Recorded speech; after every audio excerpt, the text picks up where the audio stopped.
इसके बाद था तो गाने की वजह से आ रही होगी या फिर हमारे चेहरे की वजह से, लेक्चर की वजह से जो समझ नहीं आ रहा था। आज अभी खाने में देर है, पहले हम लोग आ गए हैं तो हो सकता है नींद ना आए, तो चेहरे को देख के नींद आज नहीं आएगी, ये पक्का है।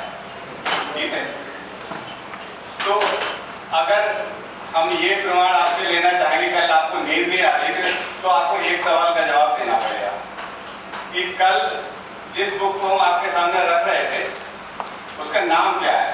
कल वाली बुक अगर याद हो तो हम समझ जाएंगे कल आपको नींद नहीं आ रही।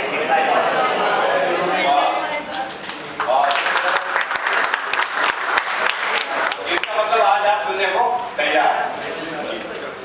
तो आज हम आपसे बात करेंगे कंपाउंडिंग बायोलॉजी के बारे में, जिसका हिंदी में हम कहते हैं समन उपविधि। उपविधि वही है किसी एक्ट से अगर गवर्नमेंट कोई अपने काम करने के लिए, एग्जीक्यूट करने के लिए कोई नियम बनाती है, नियमावली बनाती है, तो उसको हम उपविधि कहते हैं। तो इसको डिस्कस करने से पहले हम ये बताना चाहेंगे आपको, अगर आपको पता हो तो आप बताइएगा कि समन होता क्या है, कंपाउंड का मतलब क्या है। बेसिक सामान्य ज्ञान से आप जानते हैं कि समन किसको कहते हैं। किसी बिल्डिंग को कंपाउंड करना है तो इसका क्या मतलब आप समझ पा रहे हैं अभी सामान्य ज्ञान से, कोई बता सकता है? नहीं, शमन शब्द इसके अलावा भी कहीं यूज होता है? समन इसके अलावा कहीं और भी आपने सुना है समन के बारे में? सब की परिभाषा ये इसका पूरा नाम होता है कंपाउंडिंग ऑफ ऑफेंसेस। ये प्लूरल हुआ या कंपाउंडिंग ऑफ ऑफेंस, अपराध या अपराधों का शमन। ठीक है, अब आप सोच तो यानी शमन अगर होना है तो अपराध पहले हुआ होगा, उसका शमन होना है, तो अपराध हो चुका तो शमन होना। आप बताएंगे।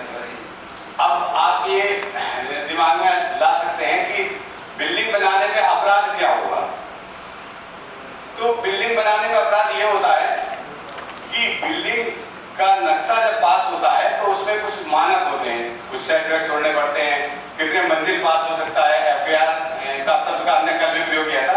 एफआईआर के बारे में आपको मालूम है या फिर कुछ ऐसे शब्दों की बात परिभाषा पहले बताएंगे तो इसमें रिलेट करेंगे तब आप समझ पाओगे। कल हमने एफआईआर और ग्राउंड कवरेज दो शब्द यूज किए थे बिल्डिंग बायोलॉजी में। तो क्या आपको अभी मालूम है कि एफआईआर का क्या मतलब है? कल जो यूज किया था किसी को मालूम है? Floor area ratio. तो आपको नाम मालूम है तो हो सकता है परिभाषा भी मालूम होगी कैसे कैलकुलेट करते हैं। और ये ग्राउंड कवरेज था तो ये भी मालूम ही होगा, कोई विशेष बात नहीं। अभी हम इसको डिस्कस करने से पहले 3-4 चीजें आपको बताएंगे तो आप समझ पाए कि जब हम कंपाउंडिंग बायोलॉजी डिटेल में पढ़ाएंगे तो ये शब्दों का कहाँ पे आशय क्या है वो आप समझ पाएंगे। तो पहले बोर्ड पे चलते हैं।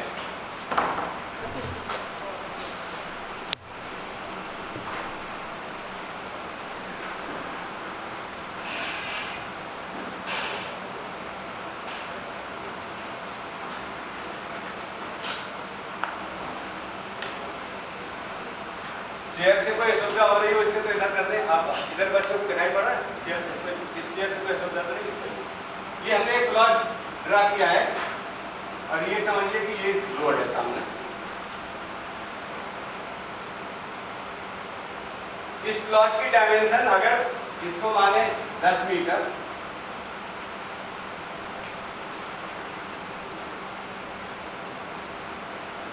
ये हो गई 20 मीटर। 10 मीटर बाय 20 मीटर का प्लॉट है।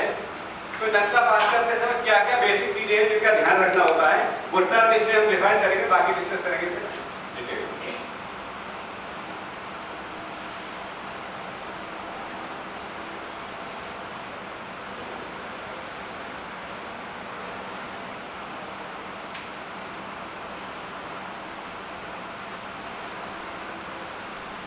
नक्शा पास करते समय प्लॉट की सीमा रेखा के अंदर कुछ आगे छोड़ा जाता है, कुछ साइड में छोड़ा जाता है, कुछ पीछे छोड़ा जाता है, बाकी बीच के पोर्शन में बिल्डिंग पास होती है। तो जो आगे छोड़ा जाता है ये इसको कहते हैं फ्रंट सेटबैक। एफएसबी लिख देते हैं शॉर्ट में, फ्रंट सेटबैक। आगे की तरफ छोड़े जाने वाला वो स्थान जहाँ पर कोई निर्माण अनुमति नहीं है। नक्शे पास में किसी निर्माण की अनुमति यहाँ पे नहीं दी जा सकती है। इसी तरह अगर हम साइड में बात करें तो इसको कहते हैं साइड सेटबैक, इसको एसएसबी लिख दे रहे हैं शॉर्ट में समझने के लिए, साइड सेटबैक है। और पीछे की बात करें तो इसको लिख देते हैं रियर सेटबैक आरएसबी। तो पहले तो सेटबैक क्लियर होगा, सेटबैक क्या है, वो स्थान जहां पर आगे हो चाहे वो साइड में हो चाहे पीछे, जहां पर कोई भी निर्माण अनुबंध नहीं है, नक्शा पास करने वहां किसी भी तरह के निर्माण की अनुमति नहीं दी जा सकती है। अगर आगे है तो फ्रंट सेटबैक, साइड में है तो साइड सेटबैक और पीछे है तो रियर सेटबैक। अब ये 10 मीटर बाई 20 मीटर का प्लॉट है तो इसका अगर एरिया लिखा जाएगा तो एरिया क्या होगा, एरिया चार्ट की बात कर रहे हैं तो एरिया हो गया 200 स्क्वायर मीटर। एफएसबी अगर लिखा जाएगा तो एफएसबी लिखा जाएगा इसमें इस साइज के प्लॉट में जो हमारे मानक है उसके अनुसार 3 मीटर छोड़ा जाना आवश्यक है तो इसको हम 3 मीटर लिख देते हैं। 1.5 मीटर 1.5 मीटर साइड सेटबैक इसके लिए अनुबंध है और 3 मीटर ही रियर सेटबैक अनुबंध है। तो ये जो सेटबैक है 1.5 मीटर साइड में, आगे 3 मीटर और पीछे 3 मीटर, इसमें किसी तरह की निर्माण की अनुमति नहीं है। तो इसका साइड सेटबैक हो गया 1.5 मीटर और रियर सेटबैक भी हो गया 3 मीटर। तो अब ये जब छूट गया तो ये जो एरिया बचा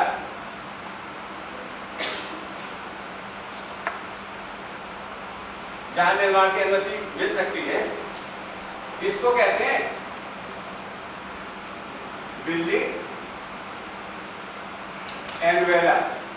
मतलब ये एक एनवेलप हो गया, इस लाइन से लेकर सेटबैक की जो लाइन है इसको इस एनवेलप के अंदर जो पास हो सकता है वही पास होगा। इस पूरे क्षेत्र को जो अंदर है इसको कहते हैं बिल्डिंग एनवेलप के अंदर, बिल्डिंग एनवेलप हो गया। और ये हो गया जिसको ये लाइन जो है ये लाइन कहलाएगी बिल्डिंग लाइन, बिल्डिंग लाइन। तो बिल्डिंग लाइन के अंदर, बिल्डिंग एनवेलप के अंदर ही सारी अनुमतियां मिलती हैं सेटबैक छोड़ने के बाद। ये क्लियर हुआ यहाँ तक, ठीक है। अब अगला जो है वो है ये परिभाषाएं बता रहे हैं ताकि रिलेट कर पाए।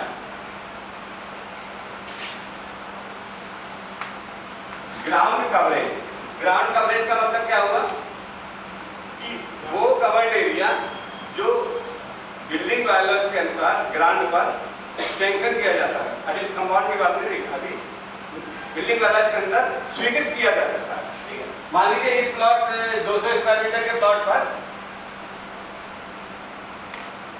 65% ग्राउंड कवरेज अनुबंध है। तो 200 मतलब 65% का मतलब क्या हो, प्लॉट एरिया का 65% ही ग्राउंड फ्लोर पर अनुबंध है, पास किया जा सकता है, वो भी कहाँ पे, बिल्डिंग एनवेलप के अंदर, ठीक है ना। तो 200 का 65% कितना हुआ, 130 स्क्वायर मीटर। 130 स्क्वायर मीटर का कवर्ड एरिया ही पास किया जा सकता है 200 स्क्वायर मीटर के प्लॉट में, वो भी बिल्डिंग लाइन के अंदर, बिल्डिंग एनवेलप के अंदर।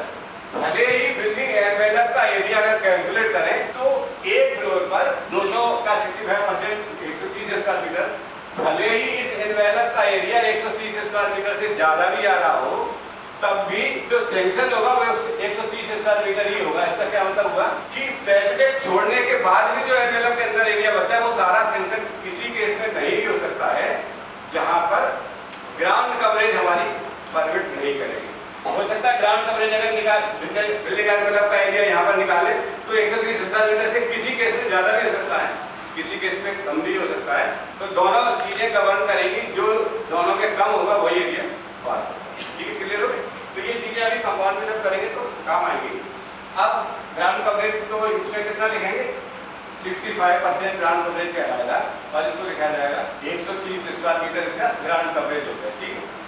अब बात आती है तीसरी FAR की। FAR क्या है, फ्लोर एरिया रेशियो, कुछ स्टेट्स में इसको FSI भी कहते हैं, फ्लोर स्पेस इंडेक्स भी कहते हैं, जो दिल्ली में हरियाणा में FSI कहते हैं। ये हो गया कि अगर ग्राउंड फ्लोर पर 130 स्क्वायर मीटर मिल रहा है, कैसे कैलकुलेट करेंगे, ग्राउंड फ्लोर पर कितना मिला 130 स्क्वायर मीटर, फर्स्ट फ्लोर पे कितना मिला 130 स्क्वायर मीटर, 2 मंजिल अगर पास कर रहे हैं। अब अगर इसका FAR मान लीजिए 1.5 ही है, मानक में अगर 1.5 इसका FAR है, FAR का मतलब क्या होगा, total covered area on all floors divided by area of plot. सभी तलों को मिला के जितना टोटल कवर्ड एरिया अनुबंध है पास हो सकता है नियम के अनुसार, उसको अगर हम प्लॉट एरिया से भाग देंगे तो जो फिगर आएगी वो FAR कहलाएगी। जो प्लॉट यहाँ भी एरिया इसलिए कोई यूनिट होगी नहीं, दोनों यूनिट आपस में कट जाएंगी। तो इसी में देखते हैं कि अगर इसका FAR 1.5 है, अगर 200 स्क्वायर मीटर के प्लॉट का, तो FAR में कितना कवर्ड एरिया आएगा, कितना आएगा 200 स्क्वायर मीटर के प्लॉट में 1.5 पर 1.50 को गुणा कर देंगे 300 स्क्वायर मीटर FAR हुआ जो अनुबंध है। यहाँ तक ठीक है नहीं? 1.5 अगर अनुबंध FAR है, प्लॉट का एरिया 200 स्क्वायर मीटर है, 1.50 FAR का मतलब क्या हुआ कि प्लॉट एरिया में अगर हम 1.5 से मल्टीप्लाई कर दें तो जो फिगर आएगी वो टोटल कवर्ड एरिया है, टोटल FAR अनुबंध हुआ। तो यहाँ 200 स्क्वायर मीटर का प्लॉट है, 1.50 अगर इसका FAR अनुबंध है तो 300 square metre total covered area sanction हो सकता है। ठीक है, अब तीन चीजें बंधन होगी कि आपको सेटबैक का बंधन है, इसको ध्यान रखना है। बिल्डिंग एनवेलप के अंदर ग्राउंड कवरेज जो अनुबंध है 65% कहीं प्लॉट साइज से बदलती रहती है, ग्राउंड कवरेज भी FAR भी। बड़े प्लॉट का ग्राउंड कवरेज कम है, छोटे प्लॉट का ग्राउंड कवरेज ज़्यादा है जब आप बिल्डिंग बायलॉज की बात करेंगे। इसी तरह FAR भी बहुमंजिले भवनों का कैलकुलेशन के मानक अलग हैं, और जो सिंगल डेलिंग यूनिट के मकान है 300 स्क्वायर मीटर तक रेजिडेंशियल उनके अलग हैं, कमर्शियल उनके अलग हैं। तो इस केस में हम उदाहरण के रूप में बात कर रहे हैं कि यहाँ पे 300 square metre total covered area ही मिलेगा सभी तलों पर। अभी ये पास करने की बात हो रही है, अभी कंपाउंड की बात नहीं, लेकिन समझाने के लिए फिर कंपाउंड में करेंगे। तो इसमें कितना मंजिल बिल्डिंग बन सकती है? एक फ्लोर पर 130 स्क्वायर मीटर, 65% है ना। दूसरे फ्लोर पे 130 स्क्वायर मीटर, तो कितना हो गया 260। अब तीसरे फ्लोर के लिए केवल 40 स्क्वायर मीटर ही बचा। भले ही बिल्डिंग बायलॉज में 3 मंजिल तक बिल्डिंग पास किए जाने का प्रावधान है, लेकिन गवर्निंग फैक्टर ये भी तो है ग्राउंड कवरेज और FAR। तो तीसरी मंजिल इसमें मिल जाएगी, लेकिन तीसरी मंजिल में केवल 40 स्क्वायर मीटर ही मिलेगा। क्लियर हो गया? कोई डाउट? ये पास करने की बात हो रही है, अभी कंपाउंड की बात नहीं हो रही, ठीक है ना। अब अगर आप ग्राउंड कवरेज बिल्डिंग एनवेलप के अंदर अपने मन से कोई एप्लीकेंट है, कोई मकान मालिक है, वो कह रहा नहीं सर हमें तो इसमें थोड़ा और आगे लॉन्च छोड़ना है, कितना छोड़ना तो अनिवार्यता है, ज्यादा छोड़ना जहाँ पीछे हटके बना सकता है, कोई प्रॉब्लम नहीं है। तो ग्राउंड कवरेज कम हो जाएगी, तो आप फिर दूसरी तर्क में भी उतना कम हो जाएगा। जो बचा हुआ एरिया है वो तीसरे तर्क में आप ले सकते हैं, जैसे यहाँ 40 स्क्वायर मीटर मिल रहा है, अगर जितना कम करते जाएंगे तीसरे फ्लोर पर उतना मिल जाएगा, तो 3 मंजिल बन सकती है। लेकिन अगर बहुत कम कर लिया और ऐसा FAR बचा है कि आप चौथा तल भी बना सकते हैं, तब यहाँ बंधन है, चौथे तल की अनुमति नहीं है, क्योंकि ये सिंगल ड्वेलिंग यूनिट की बात हो रही है। यहाँ पर केवल 10.5 मीटर हाइट की 3 मंजिल तक की बिल्डिंग बनाने का अनुमन्यता अनिवार्य है। तो ये केवल 3 मंजिल की बिल्डिंग ही बन सकती है सिंगल ड्वेलिंग यूनिट में। तो ये कुछ फैक्टर थे जिनपे हमने क्लियर करना चाहा आपको, ताकि जब डिस्कस करें समझ तो आप एरिया प्लॉट का फ्रंट सेटबैक क्या होता है, रियर सेटबैक क्या होता है, साइड सेटबैक क्या होता है, ग्राउंड कवरेज का क्या परिभाषा है, क्या मतलब है, और FAR किसको कहते हैं और कैसे इसका यूज किया जाता है। अब बात करते हैं, ये तो हो गई अनुमान्यता की, ठीक है ना। अब बात करते हैं कि यहाँ समन की कोई बात अभी तक नहीं शुरू हुई है। अब बात करते हैं समन क्या होता है। समन का पता है, हिंदी समन है, अंग्रेजी में कंपाउंड कहते हैं उसका, जिसका आज हम लोग बात करने जा रहे हैं। कंपाउंड क्या होता है? तो मतलब क्या है कि अगर किसी आदमी ने, अब कंपाउंड की बात शुरू हो गई यहाँ से, ये समझिएगा, है ना। अगर किसी आदमी ने बिल्डिंग पास तो कराई मानक के अनुसार कि आगे 3 मीटर, पीछे 3 मीटर और साइड में 1.5 मीटर छोड़ना है, उसने छोड़ दिया। यही जो नक्शा पास हुआ उसको इतना ही पास हो सकता है, इसके अलावा हो ही नहीं सकता। नक्शा तो नहीं से पास होगा, लेकिन बनाते समय उसने कुछ और आगे यहाँ तक बना दिया, जो पास था उसको उसने वायलेट कर दिया और आगे बढ़ के बना दिया। या साइड सेटबैक में भी कुछ आगे बढ़ के बना दिया, या पीछे के सेटबैक में भी बना लिया, या तीनों में बना लिया, आगे भी बढ़ गया, पीछे भी बढ़ गया, साइड में बढ़ गया, किसी एक में बढ़ गया।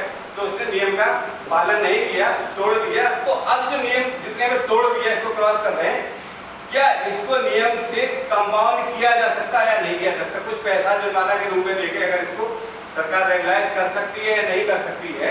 जो एरियाज ने अनुमान्यता से अधिक सेटबैक्स में बढ़ा लिए, उनकी बात हो रही है, ये जो हमने क्रॉस कर दिया है। तो अगर कोई नियम ऐसा है कि इसमें पैसा लेके समन किया जा सकता है, कंपाउंड किया जा सकता है, इसी का नाम कंपाउंड है।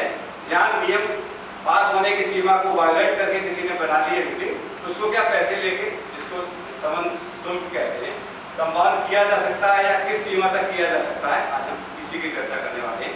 ये इसलिए बताया ताकि आपको कॉन्सेप्ट क्लियर हो जाए। यहाँ तक ठीक है? अब बात करें इस क्रॉस वाले की बात इसमें होगी, पांच वाले की बात तो कर लेती जो शॉर्ट में थी, फिर बीच में बात आएगी दूसरी बात करते रहेंगे, ठीक है। आप तो दोस्तों ये जो नियम का वायलेशन करके जो निर्माण अध्यक्ष किया गया है, इसके लिए सरकार ने समन्वय विधि लागू की है।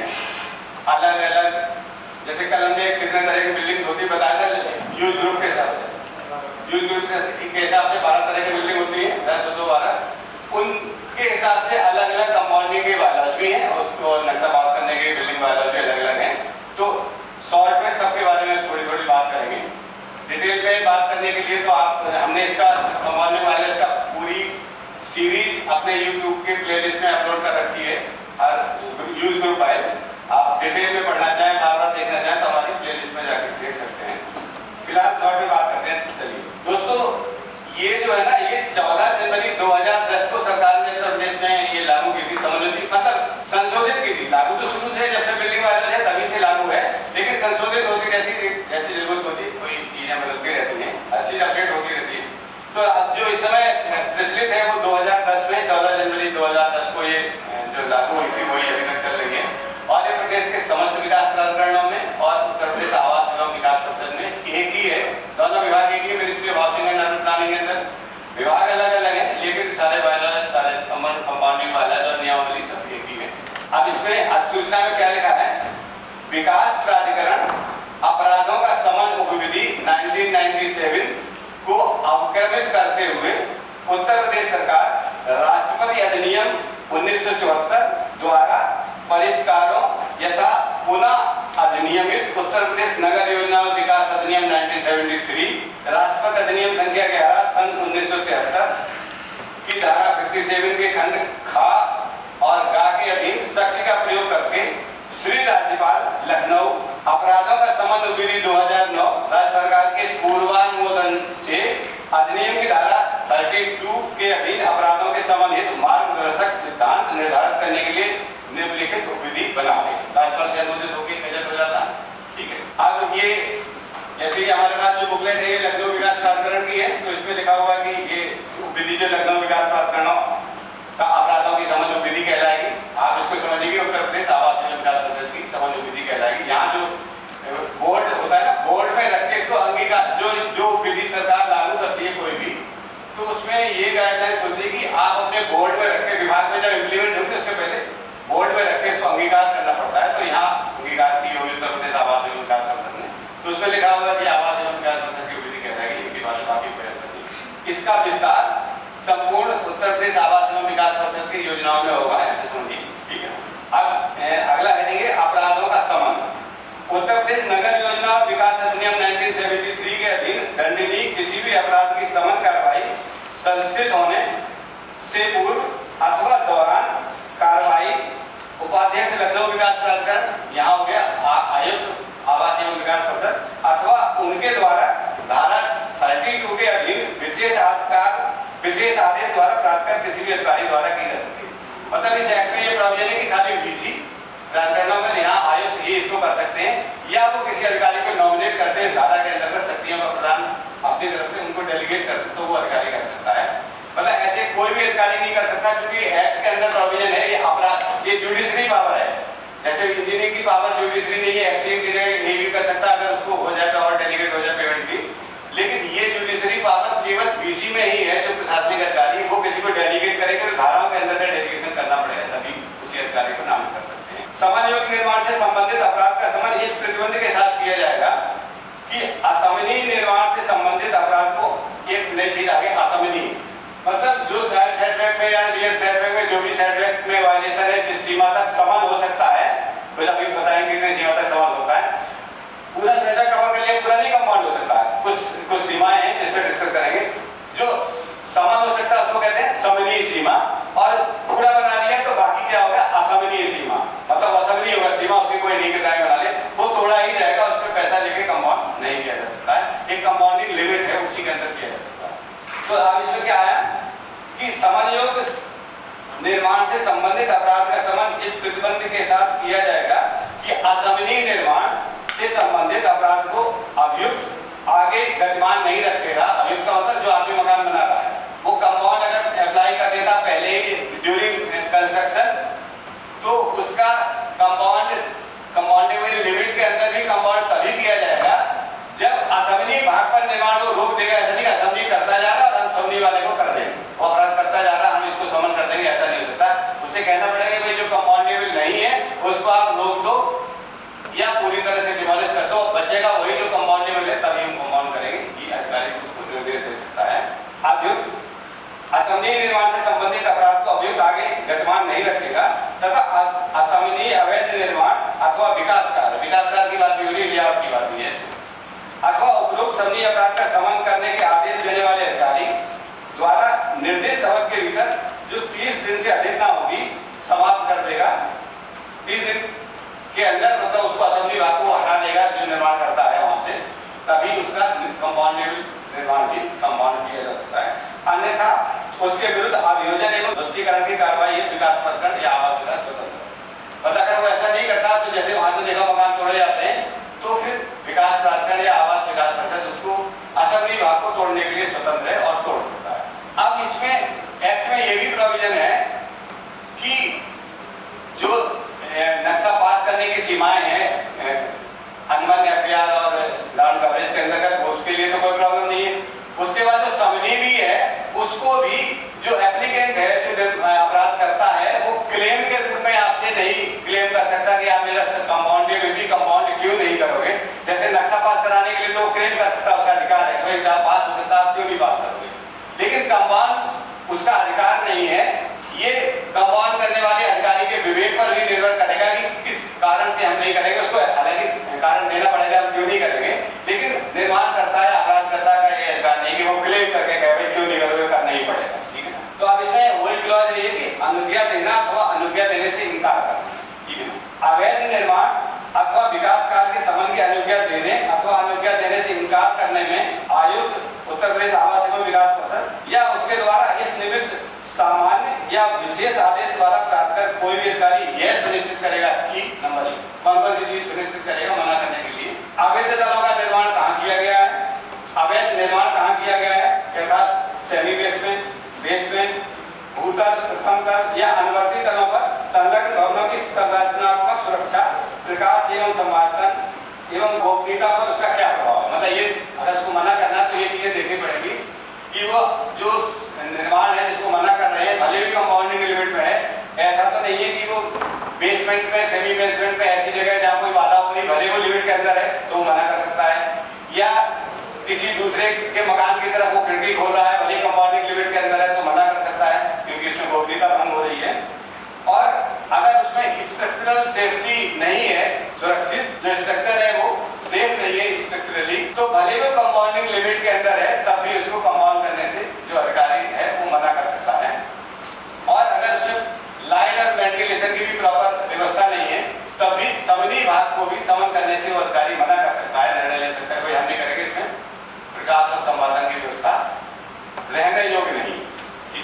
तो इसीलिए हमने कहा कि इसमें जो अपराध करता है उसका ये क्लेम नहीं है कि करना ही पड़ेगा, अधिकारी को निर्णय लेना किन किन बातों पर निर्णय लेना ये इसमें वर्णन करना ही वो क्लॉज चला।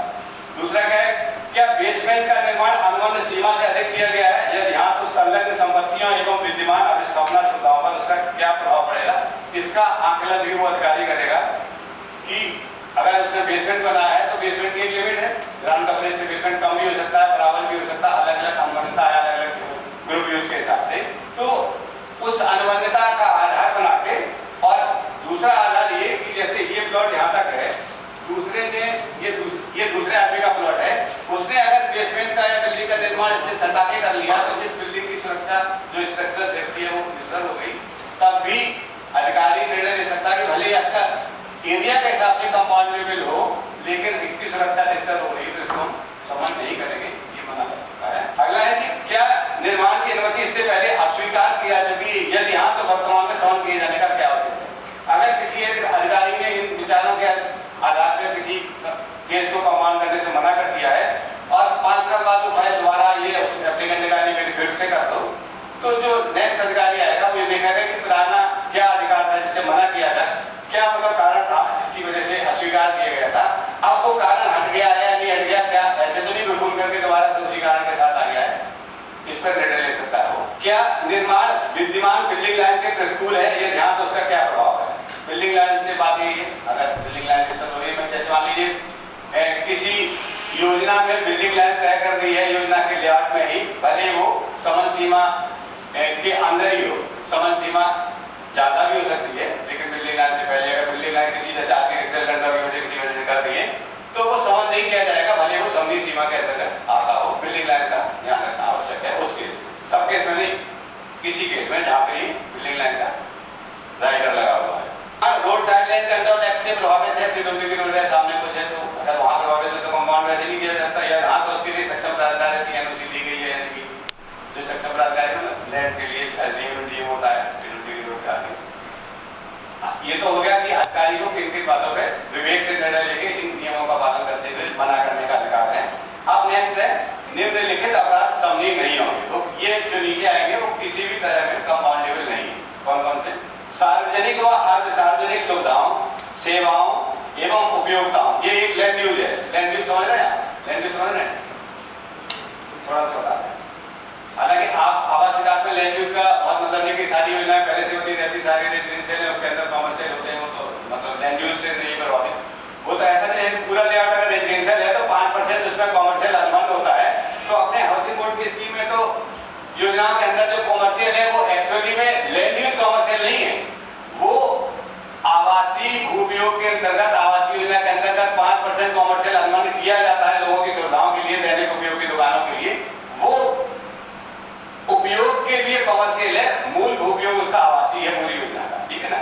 तो ये जो है ये फायदा तो विकास प्राधिकरणों के लिए भी है, तो ये चीज विकास प्राधिकरणों में लागू है। इसमें लेगा कि सार्वजनिक व अर्ध सार्वजनिक सुविधाओं, सेवाओं एवं उपयोगिताओं, ये एक लैंड यूज है।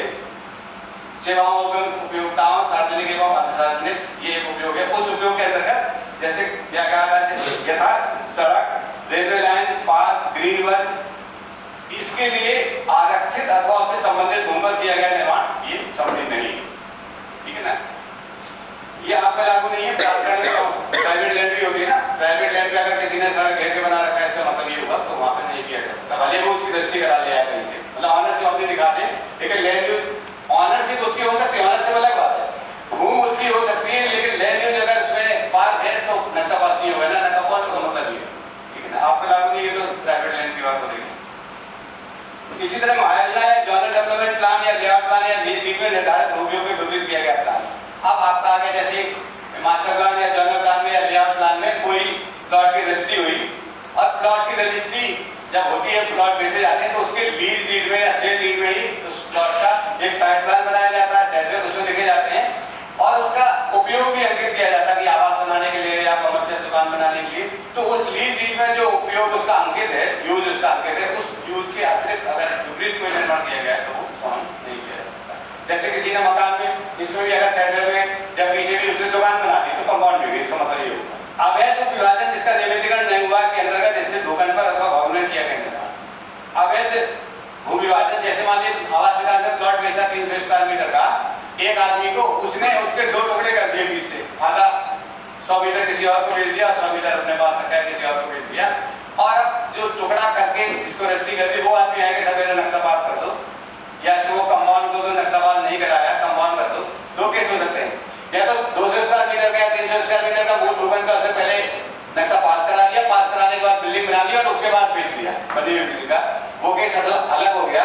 और खाली प्लॉट है उसके टुकड़े पहले ही कर दिए और फिर नक्शा पास कराने वाला खाली प्लॉट है, वो केस अलग हो गया। तो अगर उसने उपविभाजन पहले से स्वीकृत नहीं करा, उपविभाजन का मतलब प्लॉट के टुकड़े करने की अनुमति भी प्राधिकरण आवास विकास परिषद दे सकता है विभिन्न परिस्थितियों में, ये भी क्लेम नहीं है उसका। तो उस केस में अगर टुकड़े कराने की अनुमति उसने पहले ले रखी तभी इस टुकड़े पे नक्शा या पास होगा या कंपाउंड किया जा सकता है, बिना पास किए अगर बना लिया है, अन्यथा नहीं होगा। सरकारी या सार्वजनिक भूमि पर बिना संबंधित विभाग की अनुमति से किया गया निर्माण, ये हो ही नहीं सकता। सरकारी भूमि पर वैसे नहीं हो सकता, विभाग की अनुमति दिए बिना, विभाग अनुमति देगा नहीं जिसकी जमीन मुक्त हो जाएगा। विवादित भूमि पर किया निर्माण, अगर कोई प्लॉट है आपके यहाँ हो चाहे प्राइवेट लैंड का विकास प्राधिकरण हो, उसमें कोई केस चल रहा है तो अभी नहीं हो जब तक केस डिसाइड नहीं हो जाएगा। स्टेट प्लॉट तथा पार्किंग है आरक्षित क्षेत्र में किया गया निर्माण, जैसे ग्रुप हाउसिंग में है, ग्रुप हाउसिंग में या जो स्टेट जहाँ अनुमति मिलती है स्टेट प्लॉट आने, स्टेट समझ रहे हैं? स्टेट समझ रहे हैं? स्टेट क्या होता है? स्टेट समझ रहे हैं?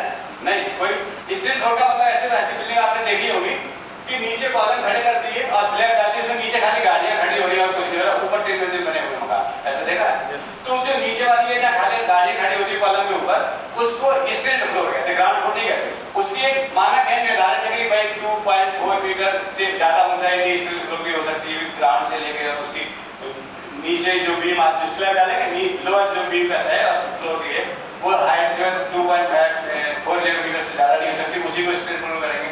अगर हाइट बढ़ा दी तो उसकी मतलब उसमें वो एरिया स्टैंड फ्लोर की जगह ग्राउंड कहलाएगा स्टैंडिंग फ्लोर, लेकिन उसका एरिया जो है वो ग्राउंड कवरेज में और एफआईआर में शामिल कर लिया जाएगा। स्टैंड फ्लोर का एरिया अगर पार्किंग के लिए प्रयोग होता है तो वो ग्राउंड कवरेज में और एफआईआर से मुक्त है, शामिल नहीं किया जाएगा। स्टैंड फ्लोर का एरिया केवल शुल्कों की गणना के लिए काउंट किया जाएगा अगर वो मानक के अनुसार स्वीकृत करके स्टैंड फ्लोर बनाया गया है, और अगर उसकी हाइट बढ़ जाती है तो स्टैंड फ्लोर की परिभाषा से निकल जाएगा, तो ग्राउंड कवरेज या एफआईआर में दोनों में आएगा, भले वो पार्किंग में प्रयोग किया जाएगा।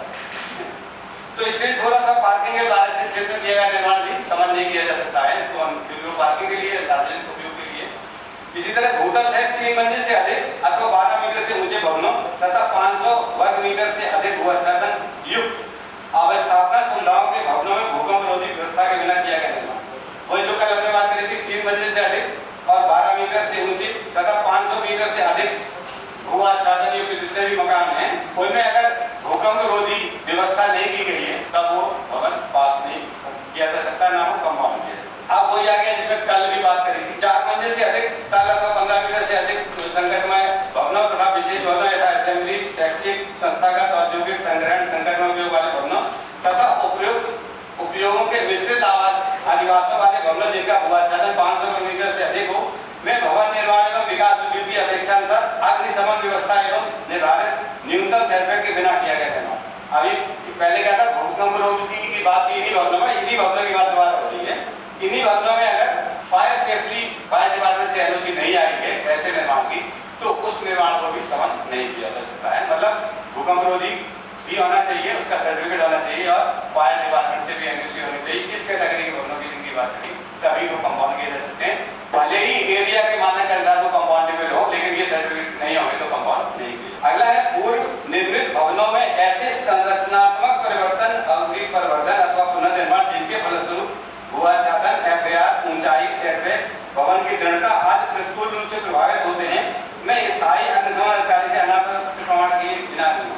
अब ये वो हो गया, अब ये 15 मीटर से ऊंचाई और 4 मंजिल से अधिक के भवनों की बात हो रही थी, अब उससे नीचे भी आ गई। बात वही है कि अगर नीचे वाले भवन भी हैं उसमें भी अगर कोई संरचनात्मक परिवर्तन या पुनर्निर्माण करते छोटे भवनों में भी, तब भी उनमें चेंज का रहता है, तब भी उनसे फायर डिपार्टमेंट से एनओसी लेने के बाद ही कंपाउंड किया जा सकता। भले ही उसे पास कराने के लिए फायर डिपार्टमेंट के एनओसी की आवश्यकता नहीं है, लेकिन कंपाउंड करना, क्योंकि उसने पास कराते समय तो स्ट्रक्चर चेक किया गया था। अब उसने कहाँ पे बीम लगा दी, कहाँ पे कॉलम तोड़ दिया, क्या कर दिया, तो सेफ्टी डिस्टर्ब हो गई ना। सेफ्टी भी देखनी चाहिए, हालांकि इसमें लिखा नहीं है, हम लोग तो सेफ्टी भी देखते हैं और फायर का एनओसी भी लेते हैं, तभी करते प्रैक्टिकल एस्पेक्ट के लिए। उसके बाद भूखंडी विकास के अंतर्गत तलों की संख्या परिवर्तन किए बिना अनुमानित 10% से अधिक ऊंचाई का निर्माण।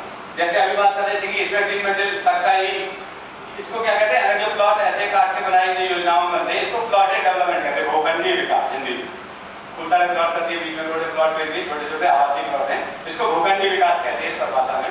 तो भूखंडी विकास के अंतर्गत तलों की संख्या परिवर्तन किए बिना अनुमानित 10% से अधिक ऊंचाई का निर्माण। जैसी इसी की बात है, इसमें अभ्यास की अनुमति अगर 3 मंजिल तक है और वैसे भी हाइट रेस्ट्रिक्टेड 3 मंजिल से ऊपर नहीं हो सकता है, तो अगर इसमें 10.5 मीटर की हाइट है स्टील के बिना और जहाँ स्टील की अनुमति है वहाँ 12.5 मीटर की हाइट अनुमान है स्टील के साथ, तो अगर तलों की संख्या में परिवर्तन नहीं भी किया गया है, तलों की ऊंचाई स्वीकृत से अधिक थोड़ी बढ़ा ली है, थोड़ी 1.5 फुट बढ़ा ली है, मतलब ऊंचाई बढ़ा दी है हाइट बिल्डिंग की, तब भी अगर तलों की संख्या में परिवर्तन नहीं किया गया है, तब भी अनुमान ऊंचाई के 10% से अधिक अगर ऊंचाई बना ली है तो वो निर्माण कंपाउंड नहीं होगा। जैसे अनुमान ऊंचाई मान ली 10.5 मीटर थी बिना स्टील के साथ 11.5 मीटर थी, तो अगर 10.5 मीटर की 10% कितनी हुई, 1 मीटर और कुछ सेंटीमीटर।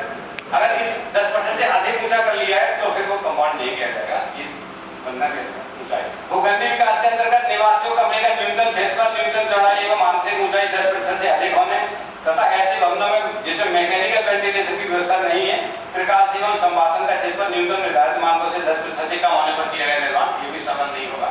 इसमें कुछ समझने का नहीं है।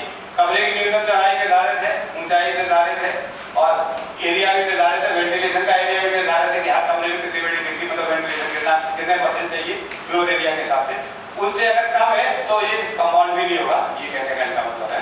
और वेंटिलेशन की भी अगर साफ कम है तब भी कंपाउंड नहीं होगा। हेरिटेज जोन संरक्षित स्मारकों तथा नागरिक उड्डयन क्षेत्र तथा प्रतिबंधित ऊंचाई के क्षेत्र में भवन की ऊंचाई के उल्लंघन के फलस्वरूप किया गया निर्माण।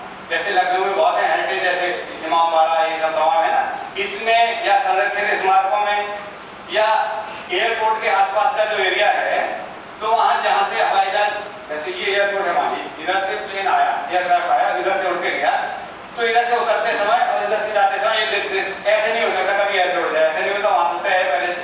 तो जहां से जिस एंगल से उतर के आता है जैसे उड़ के जाएगा, ये जो एरिया है उनके पास पूरा इसका मानक बने हुए 4 बजे, ये उनका एयर फनेल जोन कहलाता है, एयर फनेल जोन, ठीक है ना।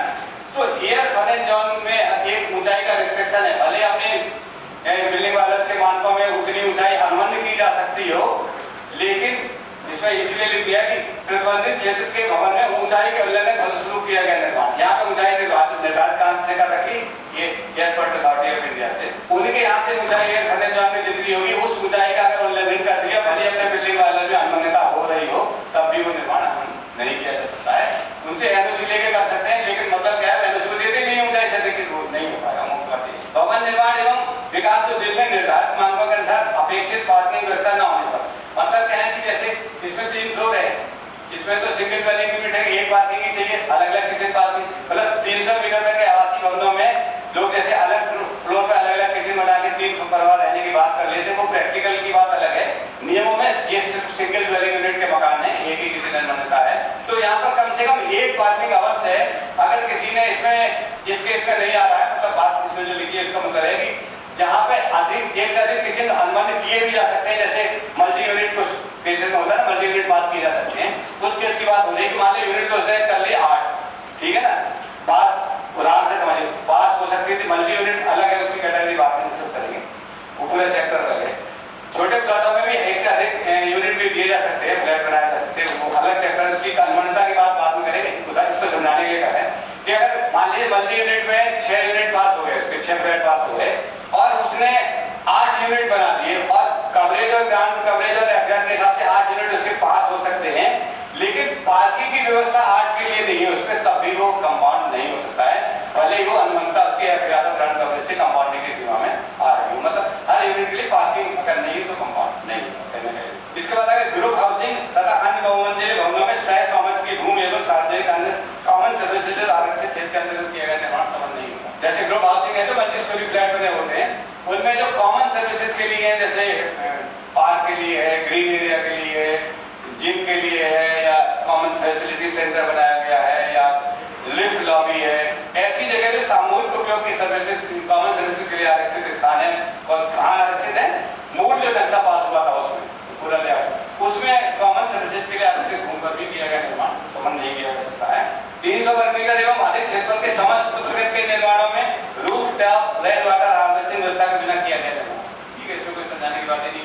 माइना master plan, general development plan, layout plan में चिन्हित अथवा राजस्व अभिलेखों में दर्ज तालाब, जलाशय, नदी, नाले आपसे आच्छादित किया गया निर्माण, या आपसे संबंधित विकास प्राधिकरणों में जब प्राइवेट लैंड की बात करें, आपके अंदर योजनाएं आएंगी, मतलब ये कहना है कि कई अगर तालाब, जैसे बहुत बड़ी लैंड है, मान लो बहुत बड़ी लैंड है, इसको बहुत बड़ा मान लीजिए, बीच में कोई सार्वजनिक भूमि आ गई, राजस्व विभाग के तालाब आ गया, चक्रोड आ गई, तो उस चक्रोड पे अगर उसने पूरी जमीन वाले ने बीच के चक्रोड पे तालाब को भी कवर कर लिया, तो वो कंपाउंड नहीं को कहने का मतलब आपके केस में ऐसा है। भवन निर्माण एवं विकास उपयोग की अपेक्षा अनुसार, मतलब बिल्डिंग वालों की अपेक्षा अनुसार कार्यात्मक भवनों तथा 500 वर्ग मीटर एवं अधिक क्षेत्रफल के आवासीय भवनों में, 500 मीटर एवं अधिक क्षेत्रफल के आवासीय भवनों में सोलर वाटर हीटिंग संयंत्र की स्थापना के बिना किया गया निर्माण भी कंपाउंड नहीं किया जाएगा। नेक्स्ट है जन उपयोगी भवनों एवं सार्वजनिक सुविधा स्थलों के अंतर्गत शारीरिक रूप से अशक्त व्यक्तियों की सुरक्षा, प्रयोज्यता तथा सुगम्यता भवन निर्माण एवं विकास उद्योग की अपेक्षाओं के उल्लंघन स्वरूप किया गया निर्माण। इनका कहने का मतलब जन उपयोगी और सार्वजनिक सुविधा के जो यूज ग्रुप में जो भवन आते हैं, जिसकी बात करी थी, उसमें जो निःशक्त और विकलांग लोग हैं उनके लिए रैंप बनाने की व्यवस्था है। रैंप का एक मानक है, कितने एंगल पे जो पालन नहीं किया है या मानक किया बिल्कुल रैंप नहीं बनाया तभी वो भवन इस उपयोग के अंतर्गत कंपाउंड नहीं किए जाएंगे। मानचित्र में भवन निर्माण एवं विकास बिल के अनुसार अनुबंध निर्माण एवं अवैध निर्माण अलग अलग दर्शाए जाएंगे। फिर से समझिएगा थोड़ा सा, ये टेक्निकल है, एक शब्द का अर्थ है। मानचित्र में भवन निर्माण एवं विकास बिल मतलब बिल्डिंग वालस के अनुसार अनुबंध निर्माण एवं अवैध निर्माण अलग अलग दर्शाए जाएंगे। जो पास हुआ है वो जब कंपाउंड करने आते हैं और जिसको कंपाउंड कर रहे हैं वो दोनों को अलग अलग कलर से लगाया जाएगा नक्शे पे। फ्रंट साइड एवं पीछे के साइड में अनधिकृत निर्माण मुख्य भवन की निरंतरता में ही सम्मिलित होंगे। अभी बात करेंगे इसको, अभी बात करेंगे। तथा अनुबंध हुआ चाहते एवं तल क्षेत्रफल से अधिक निर्माण निम्नलिखित सीमा तक ही संबंधीय हो। आप थोड़ा आपको समझ इनका कहने का मतलब है कि ये जो भवन की निरंतरता में ही संबंध होंगे, इसका मतलब क्या है कि ये बिल्डिंग लाइन है जो पहले से जो जहाँ तक पास हुआ था, अब अगर इसने फ्रंट साइड में कोई कवर किया है या साइड में पीछे कहीं भी किया है तो वो इस बिल्डिंग लाइन के भवन के निरंतरता मतलब जहाँ तक पुराना बना हुआ है उसके कंटिन्यूटी में ही कंपाउंड होगा। ऐसा नहीं हो सकता है कि किसी आदमी ने जो बिल्डिंग बनी हुई है या पास हुई पहले से वो तो बिल्डिंग लाइन तक है, उसके बाद इस भवन की कंटिन्यूटी छोड़ दी, बीच में गैप आ गया और उसने यहाँ बना लिया सेंटर तो यहाँ पे भी है, वो कहेंगे मेरा कंपाउंड कर दो तो ये कंपाउंडेबल नहीं है, भले एरिया के हिसाब से कंपाउंडेबल लिमिट मानते हो। मतलब बिल्डिंग की कंटिन्यूटी पे इसके साथ जुड़ा हुआ जो निर्माण है वही कंपाउंड होगा। अलग से जैसे लोग दुकान बना लें वो कंपाउंड नहीं होगा, इसका मतलब है। और दूसरा इसका मतलब है कि फ्रंट साइड में कुल क्षेत्रफल का 25% परंतु अधिकतम 1 मीटर चौड़ाई तक की निर्माण अनुमति किया जाएगा। इसकी लिमिट आगे कितना हो सकता है? फ्रंट साइड में कहाँ तक कहलाएगा? यहाँ तक कहलाएगा। मतलब ये हो सकता नहीं कि आदमी सोचे कि भाई ये साइड में ये जो एरिया है ना ये किस में जाएगा, साइड में जाएगा कि फ्रंट में जाएगा, तो ये एरिया फ्रंट में जाएगा। ये जो एरिया है ना फ्रंट साइड की लाइन ये है, रियर साइड की लाइन ये है, साइड साइड बस यहाँ से यहाँ तक का है। साइड साइड में ध्यान रखिए तो बिल्डिंग लाइन ये है ना, बिल्डिंग लाइन की निरंतरता की बात हो रही। तो आप ये कहते हैं कि फ्रंट साइड में कितना कंपाउंड हो सकता है? फ्रंट साइड का 25%, किंतु राइटर लगा दिया कि 1 मीटर से ज्यादा चौड़ाई नहीं होगी। मतलब अगर 25% पे 1 मीटर से चौड़ाई से ज्यादा एरिया भी आ सकता है तब भी उतना नहीं होगा, केवल 1 मीटर चौड़ाई अधिकतम होने पे कोई कंपाउंड हो सकता है। क्लियर होगा? कुछ और बताना है? जैसे इस केस में ये 10 मीटर प्लॉट का है तो 3 मीटर का सेटबैक है तो 10 × 3 20 स्क्वायर मीटर हो गया फ्रंट साइड का क्षेत्रफल। तो इसका 10% 3 स्क्वायर मीटर ही कंपाउंड होगा और इसकी भवन की निरंतरता में होगा। भले 1 मीटर में ज्यादा आ रहा तो 1 मीटर का तो राइडर है। अब आया नेक्स्ट आया, अब इसमें अब आ रही बात रियल सेटबैक। रियल सेटबैक में क्या है? एक बिल्डिंग वायलेंस में क्लॉज और भी है, बिल्डिंग वायलेंस में क्लॉज और भी है कि जो सिंगल ड्वेलिंग यूनिट के छोटे मकान है आवासीय, उनमें विशेष रूप से एक और छूट दी गई है कि रियल सेटबैक में इस जगह रियल सेटबैक की चौड़ाई का 40% यहाँ पे भी कवरेज अनुबंध की गई है। भले ही सेटबैक में आ रहा है, सेटबैक में आ रहा नियम से बात नहीं हो सकता, लेकिन छोटे मकानों में इसकी अनुमति है। यहाँ गाड़ी खड़ी करने के लिए या अपने सर्वेंट रूम बनाने के लिए यहाँ पर रियल सेटबैक के 40% हिस्से में अलग से छूट दी गई है कि आप निर्माण कर सकते हैं। लेकिन ये निर्माण का जो क्षेत्रफल है वो ग्राउंड कवरेज में काउंट किया जाएगा। मतलब अगर यहाँ कर रहे हैं तो यहाँ बीच में कहीं ओपन छोड़ना पड़ेगा, ग्राउंड कवरेज एक्सीड नहीं होगा। अगर आप चाहें तो यहाँ भी कर सकते। तो इन्होंने क्या कहा कि जो रियल सेटबैक में जैसे यहाँ पे 3 मीटर का सेटबैक है तो रियल सेटबैक के क्षेत्रफल का 10% कंपाउंड किया जा सकता है अधिकतम। वो 10% इस 40% के अतिरिक्त, मतलब 40% ये हो गया और 10% और तो ये 10% हो गया। इसकी निरंतरता में यहाँ या यहाँ आप जहाँ चाहे वहाँ पर 10% एक्स्ट्रा और कवरेज, मतलब 10% ही रियल सेट में कंपाउंड हो सकता है। चाहे आप उस 40% के साथ ले लीजिए या 40 बिल्डिंग के साथ ले लीजिए, भवन के निरंतरता में जहाँ चाहे वहाँ ले लीजिए। तो पूरा रियल सेट में मतलब 50% गिर गया, 40% आपने अनुमान कर दिया। ग्राउंड कवरेज का अंदर का ध्यान रखा कि वो एक्स्ट्रा लिखिए और 10% आप कंपाउंड कर सकते हैं। अगर कोई आदमी यहाँ नहीं लेना चाहे तो आप यहाँ ले लेंगे। तो हाँ, यहाँ ये भी समझना है कि अगर किसी ने यहाँ 40% नहीं लिया है, अंदर आ गया, हम कह रहे हमें नहीं चाहिए, वो तो अपनी चॉइस है, तो ये 40% यहाँ कंपाउंड नहीं होगा, कंपाउंड केवल 10% है। मतलब अनुमान्यता अलग है, कंपाउंडिंग बायलॉज अलग है। मतलब वो ये नहीं कह सकता हमने यहाँ नहीं लिया और यहाँ भी नहीं लिया, अब हमने बिना अनुमति के बना लिया तो पूरा 50% पूरा कंपाउंड कर दो, तब नहीं कंपाउंड वाली कंपाउंडिंग बायलॉज अलग एप्लीकेबल है, वो अनुमान्यता लिंक बायलॉज। सर मैं ये पूछ रहा था कि जो बिल्डिंग एनवलप एरिया है ये टोटल एरिया से हम रिड्यूस क्यों करते हैं? मतलब साइड में हम जगह स्पेस क्यों छोड़ते हैं? मतलब इसका इस्तेमाल क्या है? अगर कोई बिल्डिंग स्ट्रक्चरली सेफ है मैं पूरे बिल्डिंग एरिया बना रहा हूँ, तो साइड में पीछे स्पेस छोड़ने का पर्पस क्या है सर? देखिए, ये स्पेस छोड़ने का जब इसमें निर्णय लिया गया था, उस समय chief town and country planning की एक टीम बनी थी। उसने ये कहा कि साहब अगर बगल के आदमी के यहाँ लाइट एंड वेंटिलेशन की प्रॉब्लम हो जाती है तो फिर वो मतलब दोनों लोगों ने कवर कर ली, ठीक है ना। पहले असल में आरबीओ एक्ट लागू था, 10, 5 और 1.5 जो सेटबैक है ना फुट में चलता था, उस समय के बायलॉज बने हुए। हालांकि आपके सवाल में सरकार ने विचार करते हुए पिछले लगभग 3 साल हो गए, अब जो योजनाएं आ रही हैं उसमें 300 स्क्वायर मीटर तक के भूखंडों पर साइड सेटबैक खत्म कर दिया, समझ रहे हैं। तो अनबनता बिल्डिंग बायलॉज के अंदर अब नए बायलॉज में 300 वर्ग मीटर तक के लिए खत्म हो गई है। लेकिन ये बायलॉज तो उनके लिए भी प्रभावी है जहाँ पर अनबनता थी पहले। जब खत्म हो गई तो इसकी कोई मतलब नहीं है साइड सेटबैक का, इसको आप भूल जाइए। जहाँ पे अनबन पहले था तो बायलॉज तो उसके लिए भी बनाने पड़ेंगे।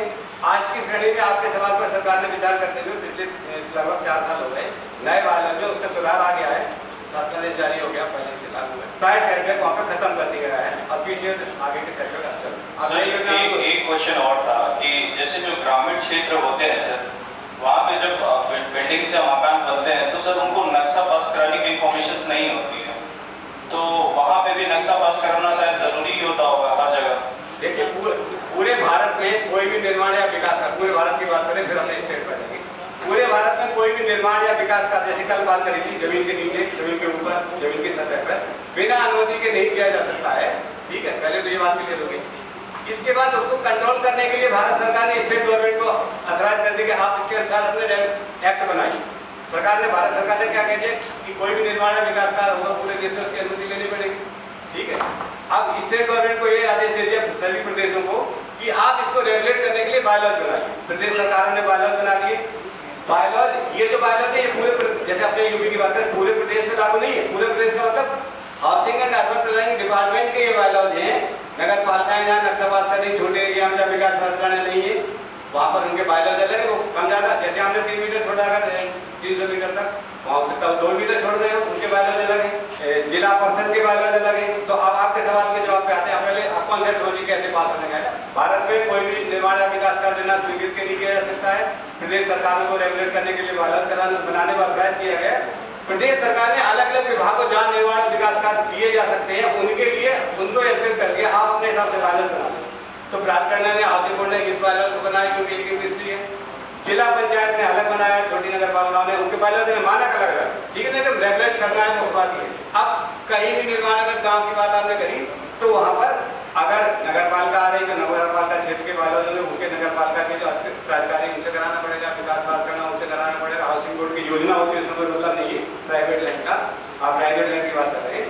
और इन तीनों में से किसी में नहीं आ रहा है तो जिला का क्षेत्र तो है ये, जिला पंचायत में आ रहा है और जिला पंचायत से पास कराना होता है। वहाँ के अधिकारी अपर मुख्य अधिकारी होते हैं, उनका नाम अपर मुख्य अधिकारी, ये हमें जिला पंचायत में वो पास करते हैं, वो अधिकृत है नक्शा और उनके बायलॉज अलग है। तो कोई भी निर्माण पूरे भारत में कहीं भी बिना अनुमति के नहीं है। तो हम लोगों ने फ्रंट सेटबैक की बात करी और रियर सेटबैक की बात करी। अब बात करते हैं साइड सेटबैक। साइड सेटबैक में ये कह रहे हैं कि जैसे 1.5 मीटर साइड सेटबैक है तो साइड सेटबैक की चौड़ाई का अधिकतम, यहाँ क्षेत्रफल की बात नहीं हो रही, यहाँ पर बात हो रही थी आगे पीछे क्षेत्रफल की और चौड़ाई का भी बंधन था। आगे चौड़ाई 1 मीटर का बंधन था, क्षेत्रफल का बंधन था 10%, पीछे क्षेत्रफल था, चौड़ाई नहीं थी। अब इसमें खाली चौड़ाई की बात हो रही। साइड सेटबैक में केवल जो सेटबैक जितना है उस चौड़ाई का 25% चौड़ाई ही भवन की निरंतरता में अनुमति है, कंपाउंड की तरह। मतलब 1.5 मीटर का सेटबैक तो 25%, 1 मीटर का 25 सेंटीमीटर हो गया और 12.5 सेंटीमीटर हो तो 37.5 सेंटीमीटर, इतना ही इस केस में भवन की निरंतरता में कंपाउंड किया जा सकता है। क्षेत्रफल जो है यहाँ आपने देख लिया कि फ्रंट सेटबैक में छोटे आवासीय भवनों में, साइड सेटबैक में, रियर सेटबैक में कितना कंपाउंड हो सकता है। अब ये कह रहे हैं कि प्लॉटेड डेवलपमेंट के अंतर्गत, भूखंडी विकास के अंतर्गत अन्य भवनों यथा व्यावसायिक, औद्योगिक, कार्यालय, संस्थागत, सामुदायिक सुविधाओं आदि में अनुबंध भू आच्छादन के अतिरिक्त, अनुबंध भू आच्छादन जो बिल्डिंग वाला का बनता है, अनुबंध भू आच्छादन के अतिरिक्त फ्रंट, रियर एवं साइड सेटबैक के अनुसार ये जो अभी प्रस्ताव 3.1 मतलब ये फ्रंट का जो इसमें दिया है उसको प्रस्ताव बनवाया है, साइड में जो इसका दिया है उसको दिया है। मतलब रेफर कर लीजिए इसके क्रम में फिर से पढ़ देते। भूखंडी विकास के अंतर्गत अन्य भवनों, अभी तो रेजिडेंशियल की बात हो रही है, अन्य भवनों यथा व्यवसाय, औद्योगिक, कार्यालय, संस्थागत एवं सामुदायिक सुविधाओं आदि में अनुबंध भू आच्छादन के अतिरिक्त सीमा से प्रतिबंधित रहते हुए सामान्य निर्धारित सीमा यही थी, भूखंड के कुल क्षेत्र का 10% तक ही निर्माण अनुमन किया जाएगा। यहाँ एक और राइटर लगा दिया, मतलब इस आवासीय का तथ्य और जिस यूज ग्रुप की बात कर रहे हैं उस यूज ग्रुप में कि ग्राउंड कवरेज जितना अनुमान है वो एक जगह लिख लीजिए। साइड सेक्टर में अधिकतम आगे 1 मीटर और चौड़ाई का 25% बोर्ड निकाल के एरिया लिख लीजिए। फ्रंट सेक्टर में साइड सेक्टर में चौड़ाई का 25% और पीछे 10% इतना लिख के एरिया टोटल कर लीजिए। वो अगर एरिया अनुबंध भू आच्छादन के 10% से अधिक हो रहा है तो इस केस में अनुबंध भू आच्छादन का कोई रेफरेंस नहीं है तो वो कंपाउंड हो जाएगा। लेकिन इन भवनों में जिनकी बात अभी करी थी उनमें ये राइटर भी लगा दिया कि वो एरिया अगर कंपाउंडेबल जो इसमें दिखाया है वो 10% की सीमा से अगर बढ़ रहा है तो नहीं कंपाउंड होगा, केवल 10% सीमा तक ही कंपाउंड होगा, अतिरिक्त नहीं होगा।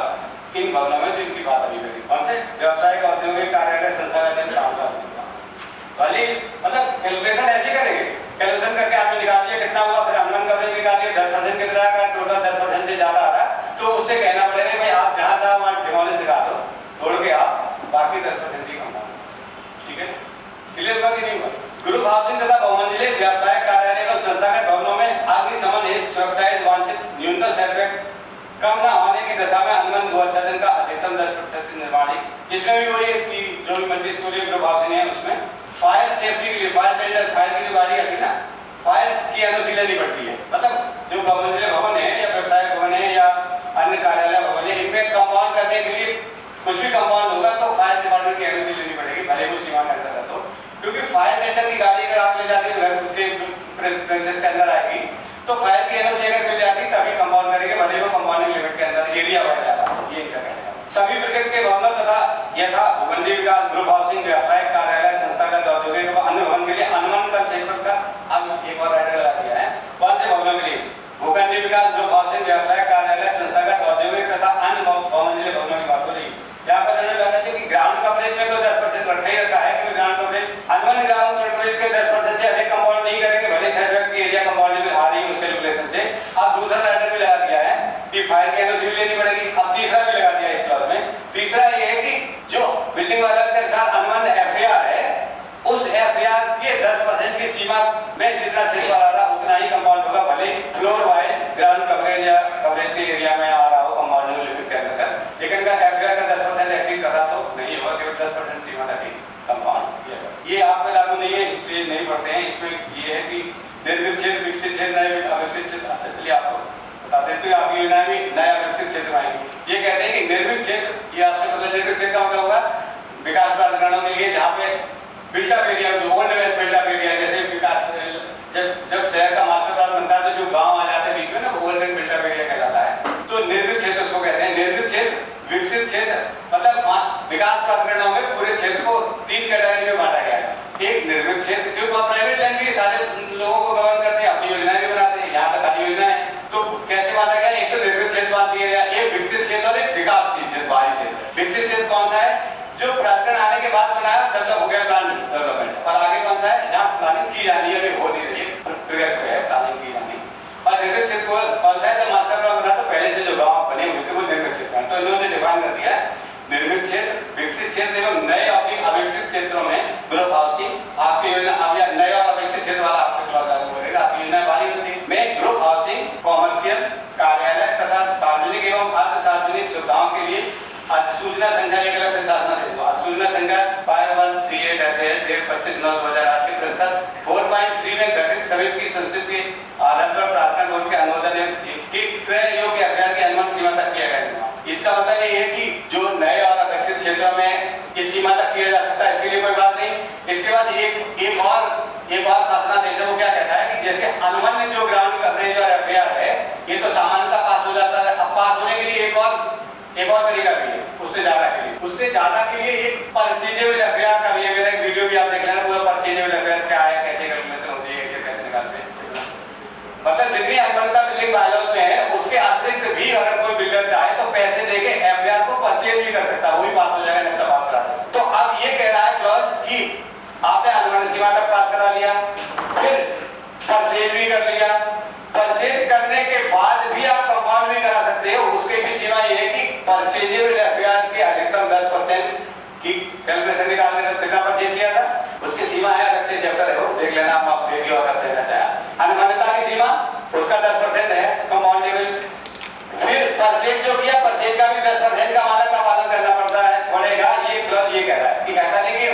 परचेजेबल एफआईआर में 10 को एक्सीड कर रहा है, इनका मतलब ये है वो कहा जाएगा।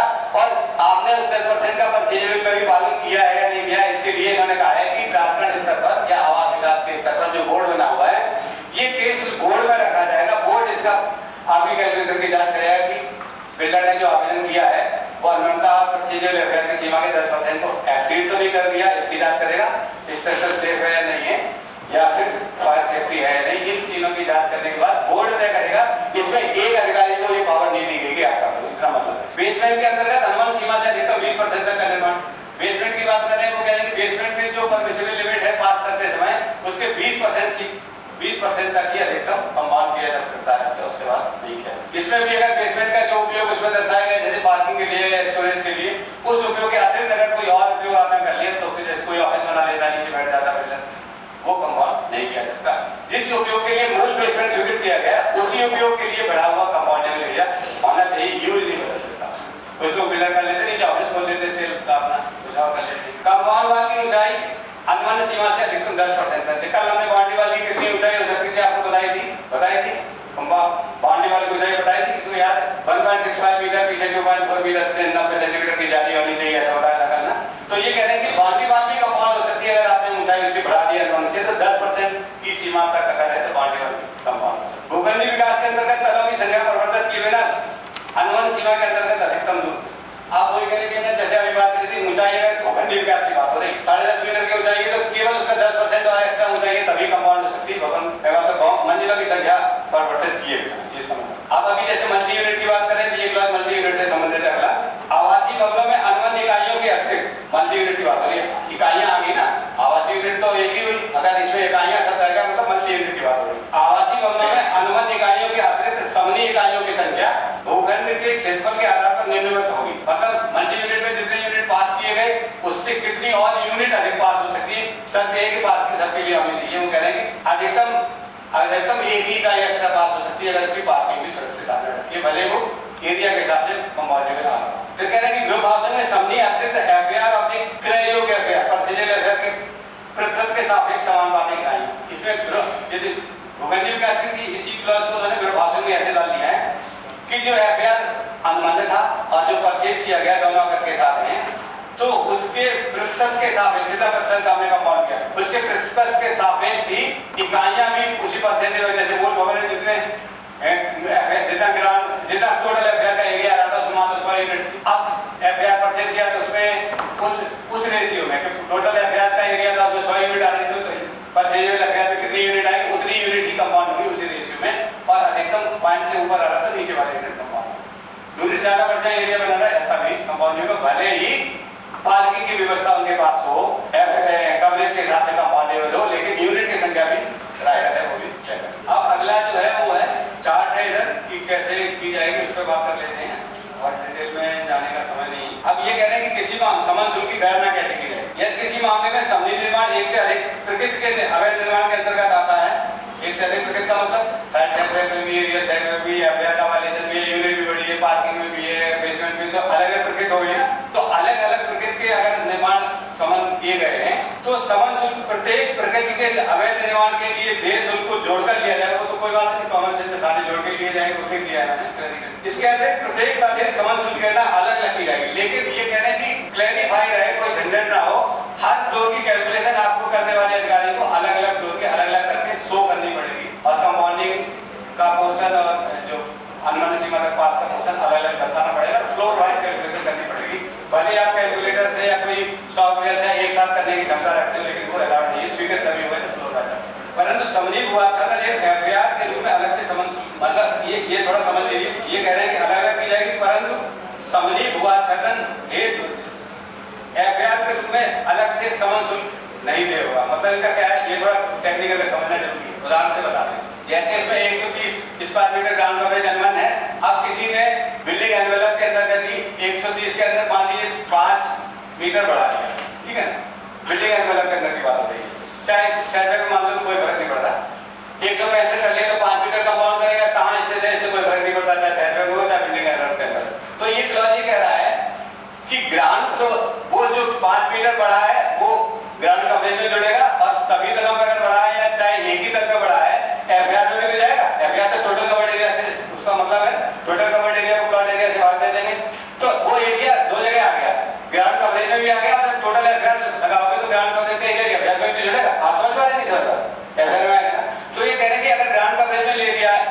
फ्लोर के जितने भी एरिया हैं वो ग्राउंड कवरेज के अनुसार ही इस पर शुल्क लगेगा। दोबारा से एफआर की कैलकुलेशन आप करोगे, कैलकुलेशन में लिखोगे टोटल एफआर इतना बड़ा, less area of ground coverage compounded taken in ground coverage compounded, ठीक है ना, उसको गेट कर लेस करके बाकी एफआर के नाम दो बार नहीं ले जाए कि एफआर में भी नहीं तो आज तो दोनों में रहा, समझ पा रहे हैं?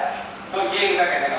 अब ये कह रहे हैं कि अवैध निर्माण के समय निर्माणकर्ता द्वारा समय मानचित्र के साथ अनुसूची के अनुसार समन शुल्क की धनराशि निर्माणकर्ता द्वारा एक किस्त अथवा ब्याज है किस्तों में जैसा प्राधिकरण बोर्ड द्वारा निर्धारित किया जाएगा जमा की जाएगी, साथ ही प्राधिकरण द्वारा निर्धारित अन्य शुल्क तथा असमनीय भाग का ध्वस्तीकरण शपथबद्ध किया जाएगा। तब ये कह रहे हैं कि जो टोटल कंपाउंडिंग की कैलकुलेशन आ रही है उसको आप उसको सूचित करेंगे, निर्माणकर्ता को लेटर देंगे, डिमांड भेजेंगे और वो जमा करने के उसके तरीके हैं कि वो एक बार में जमा करे या किस्तों में करे। ये प्राधिकरण का बोर्ड या आवास विकास का बोर्ड करेगा, किसी को किस्तों में बनाने की अनुमति देता है, लेकिन किस्तों में अगर करने की अनुमति देता है तो उस पर ब्याज लिया जाएगा। और ये कह रहे हैं कि उससे ब्याज ले लो, जब पूरा पैसा जमा हो जाएगा ब्याज सहित उसके बाद ही उसका कंपाउंडिंग मैप जो है वो जारी किया जाएगा। पैसा डिमांड दे देंगे, पैसा जमा करा देंगे, नक्शा कब जारी किया जाएगा कि कंपाउंडिंग का पूरा पैसा ब्याज सहित जमा हो जाएगा प्लस नक्शे में रखने वाला काम कंप्लीट हो जाएगा अलग अलग। उसके अलावा भी जो नॉन कंपाउंडेबल है जिसको तोड़ने की बात कर रही है, या तो वो तोड़ लेगा शायद में प्रैक्टिकली हटा देगा वहां से, या फिर एक एफिडेविट देगा कि भाई हम इसको 30 दिन के अंदर ये तय करेगा बोर्ड की कितने दिन का एमओटी उसको दे सकते हैं अपने आप को हटाने के लिए, वो एफिडेविट फाइल में आ जाएगा। उसके बाद ही उसके कंपाउंडिंग मैप जारी किया जाएगा और मैप जारी करने के बाद भी उस अधिकारी का यह दायित्व है कि जो समय उसने असम्बली निर्माण को तोड़ने के लिए अपने एफिडेविट में लिख के दिया है, अगर वो समय निकल जाता है तो स्वयं या जो ध्वस्तीकरण की टीम है उसको लिख के सूचित करेगा कि इसका समय निकला, आप इसको तोड़ गया। अगर उसके अधिकार में तोड़ने का काम भी है तो वो करेगा, या फिर ध्वस्तीकरण की टीम है उसको सूचना देने का काम भी समन करने वाले अधिकारी के जिम्मेदारी है। उसको बताना पड़ेगा भाई ये केस हुआ था, इनका समय खत्म हो गया, तोड़ने वाला अभी थोड़ा नहीं अधिकारी तोड़ गया, उसके अधिकार में तो खुद होता है। उसके बाद ये नक्शा जारी किया। अब क्या हुआ, मान लीजिए उसने एफिडेविट दे दिया और थोड़ा भी नक्शा भी ले गया, फिर क्या हुआ, ये कहते हैं समन्वित विस्तृत मानचित्र प्रदर्शित भवन अथवा उसका कोई भाग जो समनी सीमा अंतर्गत है ध्वस्त नहीं किया जाएगा, परंतु असमनी भाग को विकास प्राधिकरण द्वारा विधि के अनुसार ध्वस्त किए जाने पर कोई प्रतिबंध नहीं होगा। वही है कि अगर उसने नहीं किया तो आप एक्ट के अनुसार आप तोड़ सकते हैं, कोई प्रतिबंध नहीं है, आप जब चाहें उसको तोड़ सकते हैं। उसका एफिडेविट लगा हुआ पहले से। मानचित्र स्वीकृत के उपरांत समन किए गए भाग के संबंध में उत्तर प्रदेश नगर योजना और विकास अधिनियम 1973 की धारा 27 के अधीन कार्रवाई समाप्त हो जाएगी। मतलब जब वो गलत बनाता है, एक्स्ट्रा बनाता है तो चालान हो जाता है ना, एक्ट के प्रावधान उसको नोटिस जाता है। तो जब कंपाउंड मानचित्र आप जारी कर दोगे, पैसा जमा करा दोगे, नक्शा जारी हो जाएगा, उसके बाद वो जो चालान है, जो कार्रवाई है वो भी समाप्त करनी पड़ेगी, तभी नक्शा जारी होगा। चालान की कार्रवाई खत्म करो, उसको अपराध मुक्त करो, फिर नक्शा जारी करो, ये करेंगे, पहले कार्रवाई समाप्त करेंगे। यदि समन किए गए भाग के ध्वस्तीकरण आदेश पारित किया गया तो वह समाप्त माना जाएगा। अगर देखिए दो केस हो गए, अगर वो कंपाउंडेबल है और टोटल कंपाउंड कर दिया, टू बी डिमोलिश कुछ बचा ही नहीं है, तब तो कोई प्रॉब्लम नहीं है, नक्शा दे दो उसको चला जाएगा। अपने आप अगर टू बी डिमोलिश भी है, उसने तोड़ दिया तब भी कोई बात नहीं। अगर उसने नहीं तोड़ा तो फिर प्राधिकरण या विकास प्राधिकरण द्वारा ध्वस्त किया जाएगा और उस पर ध्वस्तीकरण की कार्रवाई में होने वाला पूरा व्यय राजस्व वसूली के राजस्व बकाया के अनुसार से वसूल किया जाएगा। जैसे मतलब खुद पहले नोटिस देंगे, कैलकुलेट करके इतना खर्चा है हमारा, बुलडोजर लगा, इतना स्टाफ लगा, कैलकुलेट करके एस्टिमेट बना के इसको देंगे और उसे वसूल करेंगे। अगर वो खुद भी टोटल और फिर उस नोटिस पे भी वो जमा नहीं करता है तो डीएम के आप उसको भेज सकते हैं, वहां से आर्ची कट जाएगी, उससे राजस्व की तरह वसूल किया जाएगा। समन शुल्क की वसूली के रूप में लिखा है कि नियम में 5.2 के अंतर्गत आरोपित समन शुल्क की धनराशि निर्माणकर्ता द्वारा एक किस्त अथवा ब्याज सहित ऐसी किस्तों में जैसी विकास प्राधिकरण द्वारा निर्धारित की जाए जमा की जाएगी तथा संपूर्ण धनराशि जमा हो जाने पर ही समन की कार्रवाई पूर्ण मानी जाएगी। ब्याज सहित किस्तों की धनराशि के निर्धारण एवं जमा करने के संबंध में विकास प्राधिकरण द्वारा पृथक से नियम बनाया जा सकता है। वसूली के लिए प्राधिकरण चाहे तो अपने हिसाब से कोई कार्रवाई कर सकता है, नियम बना सकता है। समन किए गए अवैध निर्माण के विवरण समन एक प्राधिकृत अधिकारी द्वारा निर्धारित प्रारूप में सारणीबद्ध किए जाएंगे और उनका संयुक्त विवरण प्राधिकरण। ये कह रहे हैं कि जो बोर्ड है, चाहे आवास विकास का बोर्ड हो चाहे प्राधिकरण का, साल भर में वित्तीय वर्ष में जितने भी केस समन किए गए उसमें पैसा भी आता है ना, पैसे जुड़ा होगा, तो उनको एक सूची बनाएगा और जब भी प्राधिकरण की बैठक होगी तो हर प्राधिकरण की बैठक में पिछली बैठक से इस बैठक के बीच में कितने केस कंपाउंड किए गए वो सूचना अधिकारी को बोर्ड के सामने रखनी पड़ेगी और उसकी सूची बन किया जाएगा। अब इसमें कुछ टिप्पणी भी है, डेट पड़ी क्या है कंपाउंडिंग के बारे में। आवेदक द्वारा समन की सुविधा प्राप्त करने विधिवत आवेदन नहीं किया जाता है तो अवैध निर्माण की ध्वस्तीकरण विकास प्राधिकरण या आवास विकास परिषद द्वारा नियमानुसार कार्रवाई की जाएगी। अगर कोई अप्लाई नहीं करेगा तो अप्लाई करने के बाद नहीं जब अप्लाई करेगा तभी तो आप कंपाउंड करोगे। अगर कोई आदमी बना के बैठा है नोटिस भी दे दिया तो अप्लाई नहीं कर रहा है तो आप चाहें तो उसको अवैध निर्माण को तोड़ सकते हैं। वो कार्रवाई आपके स्वतंत्र से की विधिवत। विधिवत का मतलब है जो पर्सन पास हो गया वो नहीं तोड़ेगा, पास हो गया पास के अनुसार बना उसके अतिरिक्त निर्माण को आप तोड़ सकते। जहाँ अग्निशमन विभाग, पुरातत्व विभाग, एयरपोर्ट अथॉरिटी जैसे भी बात करी थी, नेशनल हाईवे अथॉरिटी, लोक निर्माण विभाग, पर्यावरण निदेशालय, प्रदूषण नियंत्रण बोर्ड आदि से अनापत्ति की आवश्यकता है वहाँ उक्त निर्माण अनापत्ति प्राप्त के उपरांत ही समन की कार्रवाई पर विचार किया जाए। अभी पहले डिस्कस हो चुका है जहाँ से एनओसी आनी है, अगर नक्शा पास करने के लिए एनओसी जहाँ जिन विभागों की आवश्यकता है कंपाउंड के लिए भी उन विभागों की एनओसी आने के बाद ही कंपाउंड किया जाएगा। भले ही नक्शा पास करते समय उस विभाग से एनओसी पहले आ गई हो लेकिन अतिरिक्त निर्माण हो गया है तो फिर से फायर के एनओसी दोबारा आएगी, सेफ्टी भी दोबारा आएगी। हालांकि अगर हाइट बढ़ी है तो संरक्षित स्थानों की पुरातत्व विभाग की एनओसी दोबारा लेगी। अब ये कह रहे हैं कि जैसे कैलकुलेशन इसमें होती ना लैंड के रेट से उसका फैक्टर बना हुआ है, जब हम कैलकुलेशन करें कितना पैसा लगता है तो कहते हैं भूमि के मूल्य का आकलन समन मानचित्र स्वीकृत की तिथि को प्राधिकरण की प्रचलित आवासीय दर, प्राधिकरण या प्राधिकरण या परिषद हो गया, स्वीकृत तिथि को प्राधिकरण की प्रचलित आवासीय दर पर किया, आवासीय दर पर किया जाएगा। जहाँ ऐसा उपलब्ध नहीं हुआ वहाँ जिलाधिकारी द्वारा निर्धारित सरकारी रेट पर लागू होगा। समय स्वीकृत के निर्माण समझ की गणना भूमि की आवासीय, मतलब ये क्या कहने का मतलब है कि रेजिडेंशियल बिल्डिंग है तो आवासीय, जैसे जब रेट की समन शुल्क की गणना से बताएंगे अभी नेक्स्ट में, तो वहाँ रेट ऑफ रेंट का 2 गुना 25% 2.5 गुना ऐसे करके है। तो रेट ऑफ रेंट का क्या फार्मूला है वो बताने की कोशिश कर रहे हैं इस क्लॉज में कि चाहे उस बिल्डिंग का लैंड यूज आवासीय हो चाहे कमर्शियल हो चाहे इंडस्ट्रियल हो, मतलब irrespective of land use rate उसका कैलकुलेशन में जो लिया जाएगा वो आवासीय ही रहेगा, चाहे बिल्डिंग का यूज ग्रुप के हिसाब से लैंड यूज के हिसाब से उपयोग कुछ भी हो। कमर्शियल बिल्डिंग में भी आवासीय दर की गणना जो होगी रेट जो होगा वही शामिल किया जाएगा। क्लियर है? अच्छा, फिर ये कह रहे हैं अनुसूची में अंकित दरों के अनुसार समन शुल्क की गणना करते समय भूमि मूल्य का एक बार अनिवार्य रूप से लिया जाएगा परंतु प्रत्येक अनुवर्ती तलों और उच्च तलों पर नहीं लिया जाएगा। ये थोड़ा अभी समझने में आपको हो सकता है दिक्कत आ रही है, आगे इसमें ये कह रहे हैं कि जैसे अभी बात करी थी कि बिल्डिंग लाइन के अंतर्गत अनुमानित सीमा तक जो निर्माण है उसके अतिरिक्त जो और कवरेज कर ली है उसने वो ग्राउंड कवरेज में लेंगे, एफआईआर में नहीं लेंगे।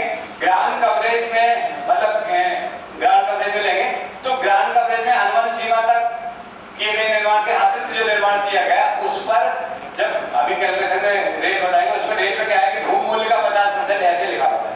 तो ये कह रहे हैं कि अगर ग्राउंड कवरेज में वो एक बार भूमि मूल्य ले लिया गया है तो भूमि मूल्य ग्राउंड कवरेज में लेना अनिवार्य है, ऐसा नहीं कर सकते कि उसको एफआईआर में डाल दो, एफआईआर में भूमि मूल्य नहीं। तो अगर ग्राउंड कवरेज में कैलकुलेशन में वो एरिया एक बार भूमि मूल्य के साथ आ गया तो ऊपर नहीं लिया जाएगा और एक बार उस एरिया पे जो जमीन पे कवरेज एक्स्ट्रा है भूमि मूल्य लिया जाना भी अनिवार्य है, उसको छोड़ नहीं सकते। नहीं तो एफआईआर में डाल दो, कहीं और डाल दो जहाँ पे टैक्स मतलब अनुमान सीमा तक केस समझिए। अनुमान एफआईआर के अंतर्गत कोई मान लो किसी ने 130 स्क्वायर मीटर किसी ने 80 मीटर ही बनाया था, ठीक है ना, लेकिन सेटबैक में बना दिया तो सेटबैक वाला लगेगा, भूमि मूल्य लगेगा, ऊपर जाके सेटबैक में नहीं लगाया, ठीक है।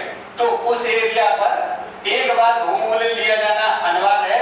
अब अगर बाद में उसने सेटबैक में भी बना दिया किसी केस में तो फिर दोबारा से भूमि मूल्य उसमें नहीं लिया जाएगा, वो अनुमान सीमा की ग्राउंड कवरेज मतलब एफआईआर के कवरेज में आ जाएगा। एफआईआर के लिए जो अनुमान सीमा के अंतर्गत बिना अनुमति किए गए निर्माण तो है, अनुमान सीमा के अंतर्गत बिना अनुमति के किए अभी आगे जब बात करेंगे अनुमान सीमा के अंतर्गत बिना अनुमति किए गए निर्माण का अलग रेट है, अनुमान सीमा के अतिरिक्त किए गए निर्माण का रेट अलग है। तो वो एक बार भूमि का मूल्य लिया जाना अनिवार्य है, इनका कहने का मतलब है। ऐसा नहीं कि जहाँ अनुमान सीमा के अंतर्गत आधा भूमि नहीं लिया जाना उसमें नहीं डाला। मिश्रित उपयोग में समझी निर्माण है समान उपयोग की प्रकृति के आधार पर जो लैंड यूज होगा उसके आधार क्रय व्यवहार के लिए नियमानुसार देय शुल्क की अतिरिक्त सूची क्रमांक के अंदर निर्धारित दरों पर समान शुल्क भी देगा। ये तो क्रय व्यवहार का है। ये कह रहे हैं कि क्रय व्यवहार के अनुसार नियमानुसार देय शुल्क के अतिरिक्त अनुसूची के क्रमांक 2 के अंतर्गत निर्धारित दरों पर समान शुल्क भी देगा। मतलब वो कह रहे हैं कि एफआईआर जो परचेज की बात अभी करी थी उसमें अगर परचेज के अंतर्गत भी उसने बना लिया है, मतलब कैसे बना लिया है कि परचेज किया नहीं लेकिन सीमा उसकी वही रखी जो परचेजेबल है उसने ही बनाया है, तो बोर्ड में जाके पहले इसको कंपाउंड करने से पहले बोर्ड में जाके परचेज करना पड़ेगा और उस पर कंपाउंडिंग शुल्क भी लगेगा, भले वो परचेजेबल एरिया के कंपाउंडेबल वाली लिमिट बनाओ, खाली अनुमानिता की श्रेणी में लो, क्योंकि बिना अनुमति उसने परचेज वाला लिमिट में बना लिया। परचेजेबल शुल्क भी लगेगा और कंपाउंडिंग भी लगेगा, भले वो अनुमान सीमा के अंतर्गत ही उसने परचेज वाला एरिया बनाया। समनी एफआईआर के सापेक्ष नियमानुसार अतिरिक्त पार्किंग व्यवस्था का प्रारंभ करना अनिवार्य होगा। अपनी बात करी जगह बेसमेंट में किए गए अवैध निर्माण का उपयोग भवन निर्माण एवं विकास विज्ञान में अनुमान उपयोग से भिन्न होने पर उसकी गणना एफआईआर में की जाएगी। बात करी चुके हैं। तथा अवैध निर्माण उपयोग की प्रकृति के आधार पर इस प्रतिबंध के साथ समझी होगा कि पार्किंग एक मानकों के अनुसार भूखंड के अंदर व्यवस्था होता है, जो पहले बात करी चुके हैं। सेटबैक क्षेत्र में समनी सीमा तक की प्रोजेक्शन यथा सज्जा बालकनी आदि में सेटबैक में अगर दीवार बढ़ा के कवर नहीं किया, खाली सज्जा निकाल लिया है, तो अभी सेटबैक में वो अनुमान सीमा एक निर्धारित है, पायलट में लिखी हुई है कि प्रकृति के निर्माण के लिए कितना बालकनी निकाल सकते हैं। उस सीमा जो अनुमानित सीमा है वो प्लस उसमें भी कंपाउंडिंग लिमिट है, कितने % कंपाउंड करके चढ़ाएगा, उस सीमा तक ही कंपाउंड किया जा सकता है। तो सत्या भी ज्यादा बना लिया तो तोड़ना पड़ेगा, कंपाउंडिंग लिमिट वहां भी रहता है। असम विभाग के ध्वस्तीकरण सभापति के अनुसार यदि आवेदक द्वारा निर्धारित अवधि में अवैध निर्माण ध्वस्त नहीं किया जाता है तो निर्धारित अवधि के उपरांत प्राधिकरण द्वारा ध्वस्तीकरण की कार्रवाई करके पक्ष से ध्वस्तीकरण व्यय वसूल किया जाएगा। यदि निर्धारित अवधि के अंदर पक्ष द्वारा ध्वस्तीकरण व्यय का भुगतान नहीं किया गया है तो प्राधिकरण द्वारा उसकी वसूली भू राजस्व बकाये के बाद की जाएगी। बात करी चुके हैं कि सामान्य विधि के लागू होने की तिथि से पूर्व ये थोड़ा ध्यान से समझिए, एक सामान्य विधि का भी लागू ये भी बताया था, इससे नहीं कंपाउंड होगा। जो केस मतलब क्या है इनका कहने का मतलब है कि किसी ने पहले अपराध कर दिया जब वो विधि लागू नहीं थी 14 जनवरी से पहले, 2010 से पहले, और उसने अप्लाई भी कर दिया कि भाई मेरा कंपाउंड कर दो, आप ही नहीं कर पा रहे, कारण दूसरी हो, तो फिर आप उससे आज करेंगे लोग वही ले लो, तो उसने अप्लाई करे रखा। ये थोड़ी सी टिप्पणी और बता दें फिर बस ये शॉर्ट में हम ऐसे ही बता देंगे, इसमें ज्यादा समय नहीं लगता कि कितना पैसा लगता है। टिप्पणी में ये उपकृत के निर्माण के अतिरिक्त अन्य अवैध निर्माण जो विधि अथवा निर्देशों में विपरीत हो तथा जिनकी स्वीकृति ना दी गई हो, यथा पोच, बालकनी, छज्जे आदि, परंतु समनी हो, समनी सीमा पर 200 रुपया कितना पैसा लगेगा जो अतिरिक्त है समनी सीमा तक 200 रुपया प्रति वर्ग मीटर की दर से ही समान शुल्क लिया जाएगा। अनुमान सीमा तक है तो अनुमान कर देंगे, वो कमरे में चला जाएगा, अतिरिक्त है तो 200 रुपया। व्यावसायिक है तो इसकी दरें, कमर्शियल बिल्डिंग है तो दरें दोगुनी होगी, कार्यालय 1.5 इंडस्ट्री के लिए 0.4 मतलब आवासीय से 0.4 गुना सुविधाएं एवं अन्य उपयोगों में 0.5 फैक्टर है, आवासीय से उसमें 0.5 का मतलब आधा है। माइनर जॉइनिंग रेगुलेशंस के अनुसार सामान्य ये आपको नहीं लागू है। ये प्राधिकरणों के लिए समानता अनुमान, सशर्त अनुमान और विशेष 3 तरह की कैटेगरी में प्राधिकरणों में है, प्राइवेट सेक्टर है कि माइनर जॉइनिंग रेगुलेशन अलग से पूरा चैप्टर है कि मास्टर प्लान में प्राइवेट लैंड पर जो मूल भूउपयोग है उस भूउपयोग के अतिरिक्त अन्य क्रियाएं भी जॉइनिंग रेगुलेशन के अंदर स्वीकृत किया जाती है, उनका चैप्टर है, आपसे संबंध नहीं, आपका योजना है। अब एक बात आप पे भी लागू हो सकती है, जैसे आपका कोई पर्सन के अंदर कोई चैरिटेबल संस्था कोई प्लॉट ले लेती है सामुदायिक सुविधाओं के लिए, किसी काम के लिए, तो चैरिटेबल संस्थाएं जिन्हें आयकर अधिनियम 1961 की धारा 80G के अंतर्गत छूट प्राप्त हो, कुछ छूट प्राप्त है ना कि जो शुल्क उनमें माफ किया जाता है, तथा सार्वजनिक क्षेत्र द्वारा प्रावधानित सुविधाओं एवं सेवाओं और शिक्षण संस्थाओं में समान शुल्क की दरें आवासीय के 50 जिनको 80G के अंतर्गत इनकम टैक्स की धारा 80 के अंदर छूट मिली हुई है, उन पे आवासीय दर की 50% दरें ही मिलेगी, यहाँ भी उनको छूट है कंपाउंडिंग में। भूखंडी विकास में तलों की संख्या परिवर्तित किए बिना भवन की ऊंचाई अनुमान ऊंचाई से 10% से अधिक होने की दशा में 2500 रुपए प्रति मीटर ऊंचाई की दर से समान शुल्क दिया होगा। ठीक है, क्लियर है, इसमें कोई बात नहीं। अनधिकृत निर्माण के संबंधित जो दरें भूमूल्य पर आधारित नहीं, सारी तरह भूमूल्य का फैक्टर सब में नहीं, सेटबैक वाले में है, एक्स्ट्रा कवरेज में है, एक्स्ट्रा एफआईआर में है, उसमें नहीं है, सज्जे में नहीं है, कुछ और में नहीं है। तो अनधिकृत निर्माण के संबंधित जो दरें भूमूल्य पर आधारित नहीं है अर्थात प्रति वर्ग मीटर के आधार पर निर्धारित है को प्रत्येक वर्ष कॉस्ट इंडेक्स के आधार पर पुनरीक्षित किया जाएगा। प्राधिकरण का या परिषद का बोर्ड तय करेगा, हर साल इसको रिवाइज करना पड़ेगा। मतलब विधि में ये प्राधिकरण के बोर्ड को यह कर दीजिए कि आप इसको जो दरें भूमि पर आधारित नहीं है उनको कॉस्ट इंडेक्स के आधार पर रिवाइज करते रहो, और जो भूमि दर पर आधारित है वो भूमि की दर अपने आप नियम के आधार से रिवाइज हो जाती है, बहुत रिवाइज हो जाती है, तो कुल मिला के अपडेट। अब हम बात करते हैं जो मेन फैक्टर थे वो निपट गए, तो ऐसी बात कर लेते क्योंकि ये तो चार्ट है, कैलकुलेशन आपको करनी है। एक ऐसे चार्ट बना, अगर आप देख पा रहे हो नीचे इसको बना के दिखा दें, टेम्पलेट बना देते हैं, फिर बाकी बात टेम्पलेट से आप समझ पाओ। ये कैलकुलेशन का तरीका इसमें बताया कैसे कैलकुलेट करेंगे, बस उसकी बात है। एक चार्ट है, कैसे बनेगा, मतलब बनेगा नहीं, ये इन्होंने बताया कि कैसे आप कैलकुलेट करोगे। बस अगले 5 मिनट में फिनिश कर रहे हैं। ये सीरियल नंबर,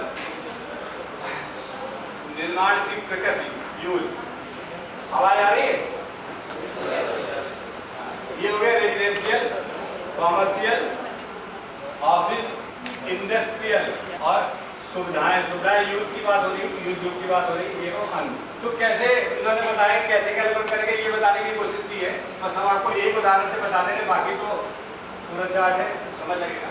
पहला है कि अनवन ग्राउंड कवरेज और अनवन एफआईआर के अंतर्गत, मतलब क्या है कि जो पास हो सकता था बिना पास कराए बना लिया, पास हो सकता था बिल्डिंग लाइन के अंदर एफआईआर उसके अंदर अगर उसने बना लिया तो पास हो सकता था, और पास कराया नहीं है तो उसमें सबसे कम है वो कह रहे हैं आवासी में अगर 100 वर्ग मीटर तक का भूखंड है तो 10 रुपया प्रति वर्ग मीटर ही उसमें लगेगा। पूरे अनवन कराया नहीं तो ये एक्स्ट्रा लग जाएगा, फिर पास कराने के शुल्क डेवलपमेंट चार्ज वगैरह वो तो लगेगी ये कंपाउंडिंग एक्स्ट्रा हो जाएगी। अब कॉमर्शियल में ये मल्टीप्लाई 2 आवासी से 2 गुना हो जाएगा, ये 1.5 है ऑफिस में और ये 0.4 है, और अन्य में ये आवासी का 0.5 है, बिना अनुमति के है, मतलब पास हो सकता था कराया नहीं। इसी तरह प्लॉट साइज जैसे बढ़ता जाएगा, इस चार्ट में दिया 100 से 300 वर्ग मीटर तक अलग है। ये हमने आपको चार्ट बना दिया देखने के लिए कि आप जब इसमें कुछ है नहीं, चार्ट इसी तरह है, खाली हम पढ़ के बता देते किस किस तरह के उपयोग हैं। दूसरा है अनवन भूआच्छादन के अतिरिक्त एफआईआर पर, अगर अनवन भूआच्छादन के अतिरिक्त ग्राउंड कवरेज हुई है, एफआईआर बढ़ा लिया है तो उसका अलग रेट दिया हुआ है चार्ट में। आप देखो तो बायलॉज में फोटो जो कुछ समझने के लिए चार्ट बनाओ, आप देखो इसका क्या है, इसका क्या दिख जाएगा। इसी तरह अनवन भूआच्छादन के अतिरिक्त भूआच्छादन में ग्रुप हाउसिंग का अलग है, अन्य बहुमंजिले भवनों का अलग है। फ्रंट साइड में क्या रेट है? फ्रंट साइड में आवासी में भूमूल्य का 100% है, कॉमर्शियल में 200% है, कार्यालय में 150% है। इसी तरह है साइड सेटबैक का अलग रेट है, पीछे का सेटबैक का अलग रेट है, और अनुबंध सीमा के अतिरिक्त बेसमेंट के निर्माण का रेट दिया है वो अलग है। कमरे की ऊंचाई निर्धारित ऊंचाई से अधिक होने पर या कम होने पर उसका रेट अलग है। कमरे की चौड़ाई न्यूनतम निर्धारित चौड़ाई से कम होने पर उसका रेट अलग है। कमरे का क्षेत्रफल भेद क्षेत्रफल से कम होने पर उसका रेट अलग है। लाइट एंड वेंटिलेशन की व्यवस्था अगर कम है उसका भी एरिया के हिसाब से कितनी कम उसके हिसाब से रेट अलग है। बाउंड्री वाल की जैसे बात करेंगे, बाउंड्री वाल की ऊंचाई अधिक हो रही है तो उस पर क्या रेट लगेगा, इसको दिया हुआ पढ़ना ही है, खाली समझने का कुछ नहीं है। बिना स्वीकृत अब यहाँ पे समझना है आपको, ये लागू नहीं आ रहा है विकास प्राधिकरणों पे लागू है जहाँ पे लोगों ने अनियंत्रित कॉलोनी बना रखी है, मतलब लेआउट पास नहीं कराया है, कॉलोनी काट रखी है, उन पे अगर बिना स्वीकृत भूविभाजन विकास का जो भवन विधि के अनुसार है, मतलब अगर पास कराता तो मानकों का पालन किया पास हो सकता था, लेकिन कराया नहीं, उससे वही कंपाउंड हो सकते हैं। मानकों का पालन नहीं किया होने पे उन पे विक्रय क्षेत्रफल पर भूमूल्य का 1% है वो अलग है, मतलब वो आप पे लागू नहीं है। इसी तरह दूसरा 1 एकड़ तक का भूविभाजन जिसकी स्वीकृत नियमानुसार ना हो, ये भी आप पे लागू नहीं है। 1 एकड़ से अधिक ये एक लागू हो सकता है, जैसे बस ये याद है, जैसे एक प्लॉट जो आवासीय था उसके 2 टुकड़े कर लिए, जैसे भी पहले बात करी थी, तो 2 टुकड़े करने पर सब डिवीजन चार्ज भी लगेगा, तो बिल्डिंग का कंपाउंड करने का जो चार्ज है वो अलग से है। और अगर प्राधिकरण या परिषद का बोर्ड उसको अनुमति देता है कि ये 2 टुकड़े करने की अनुमति दी जा सकती, बाद में भी रेगुलाइज करा जा सकता है, या पहले अप्लाई कर दिया तो प्राधिकरण या परिषद का बोर्ड समझता है कि उसको अनुमति टुकड़े करने की दी जा सकती, तब उसमें कितना पैसा लगेगा। रेजिडेंशियल में जो लैंड है उसका 1% भूमि की विक्रय मूल्य का 1%, कॉमर्शियल में 2% है, ऑफिस में 1.5% है, इंडस्ट्रियल में 0.4% है, और सुविधाओं और अन्य भवनों में 0.50% है, सब डिवीजन के। तो दोस्तों आज की बात हमारी समाप्त हुई। मैदानी जी चाहेंगे तो फिर हम आपको दर्शन देंगे, भले ही नींद आपको आ जाए, आज आएगी नहीं आएगी? आज तो नहीं लगा वैसे कि आएगी, कुछ पल्ले पड़ा क्योंकि मेहनत कुछ काम आएगी, कुछ क्लियर हुआ। ये जो कंपाउंड का नक्शेबाज करने का काम है ये टेक्निकल काम है, मतलब अगर बात करें तो आपके परिषद में भी कुछ गिने चुने लोग ही हैं जो जानते होंगे, और प्राधिकरणों में तो एक गिनती मतलब 2.5 से ऊपर नहीं है जो इस पे एक्सपर्ट है, पूरे प्रदेश की बात कर रहे हैं। तो आपस में डिस्कस करते मामले निपटाते रहते हैं, थोड़ा टेक्निकल है। अगर इसमें आपको डिटेल में जाना तो हमने इसका कंपाउंडिंग वाले का अपने चैनल पर प्लेलिस्ट डाली हुई है, सारे वीडियो आप देख सकते हैं। थैंक यू दोस्तों।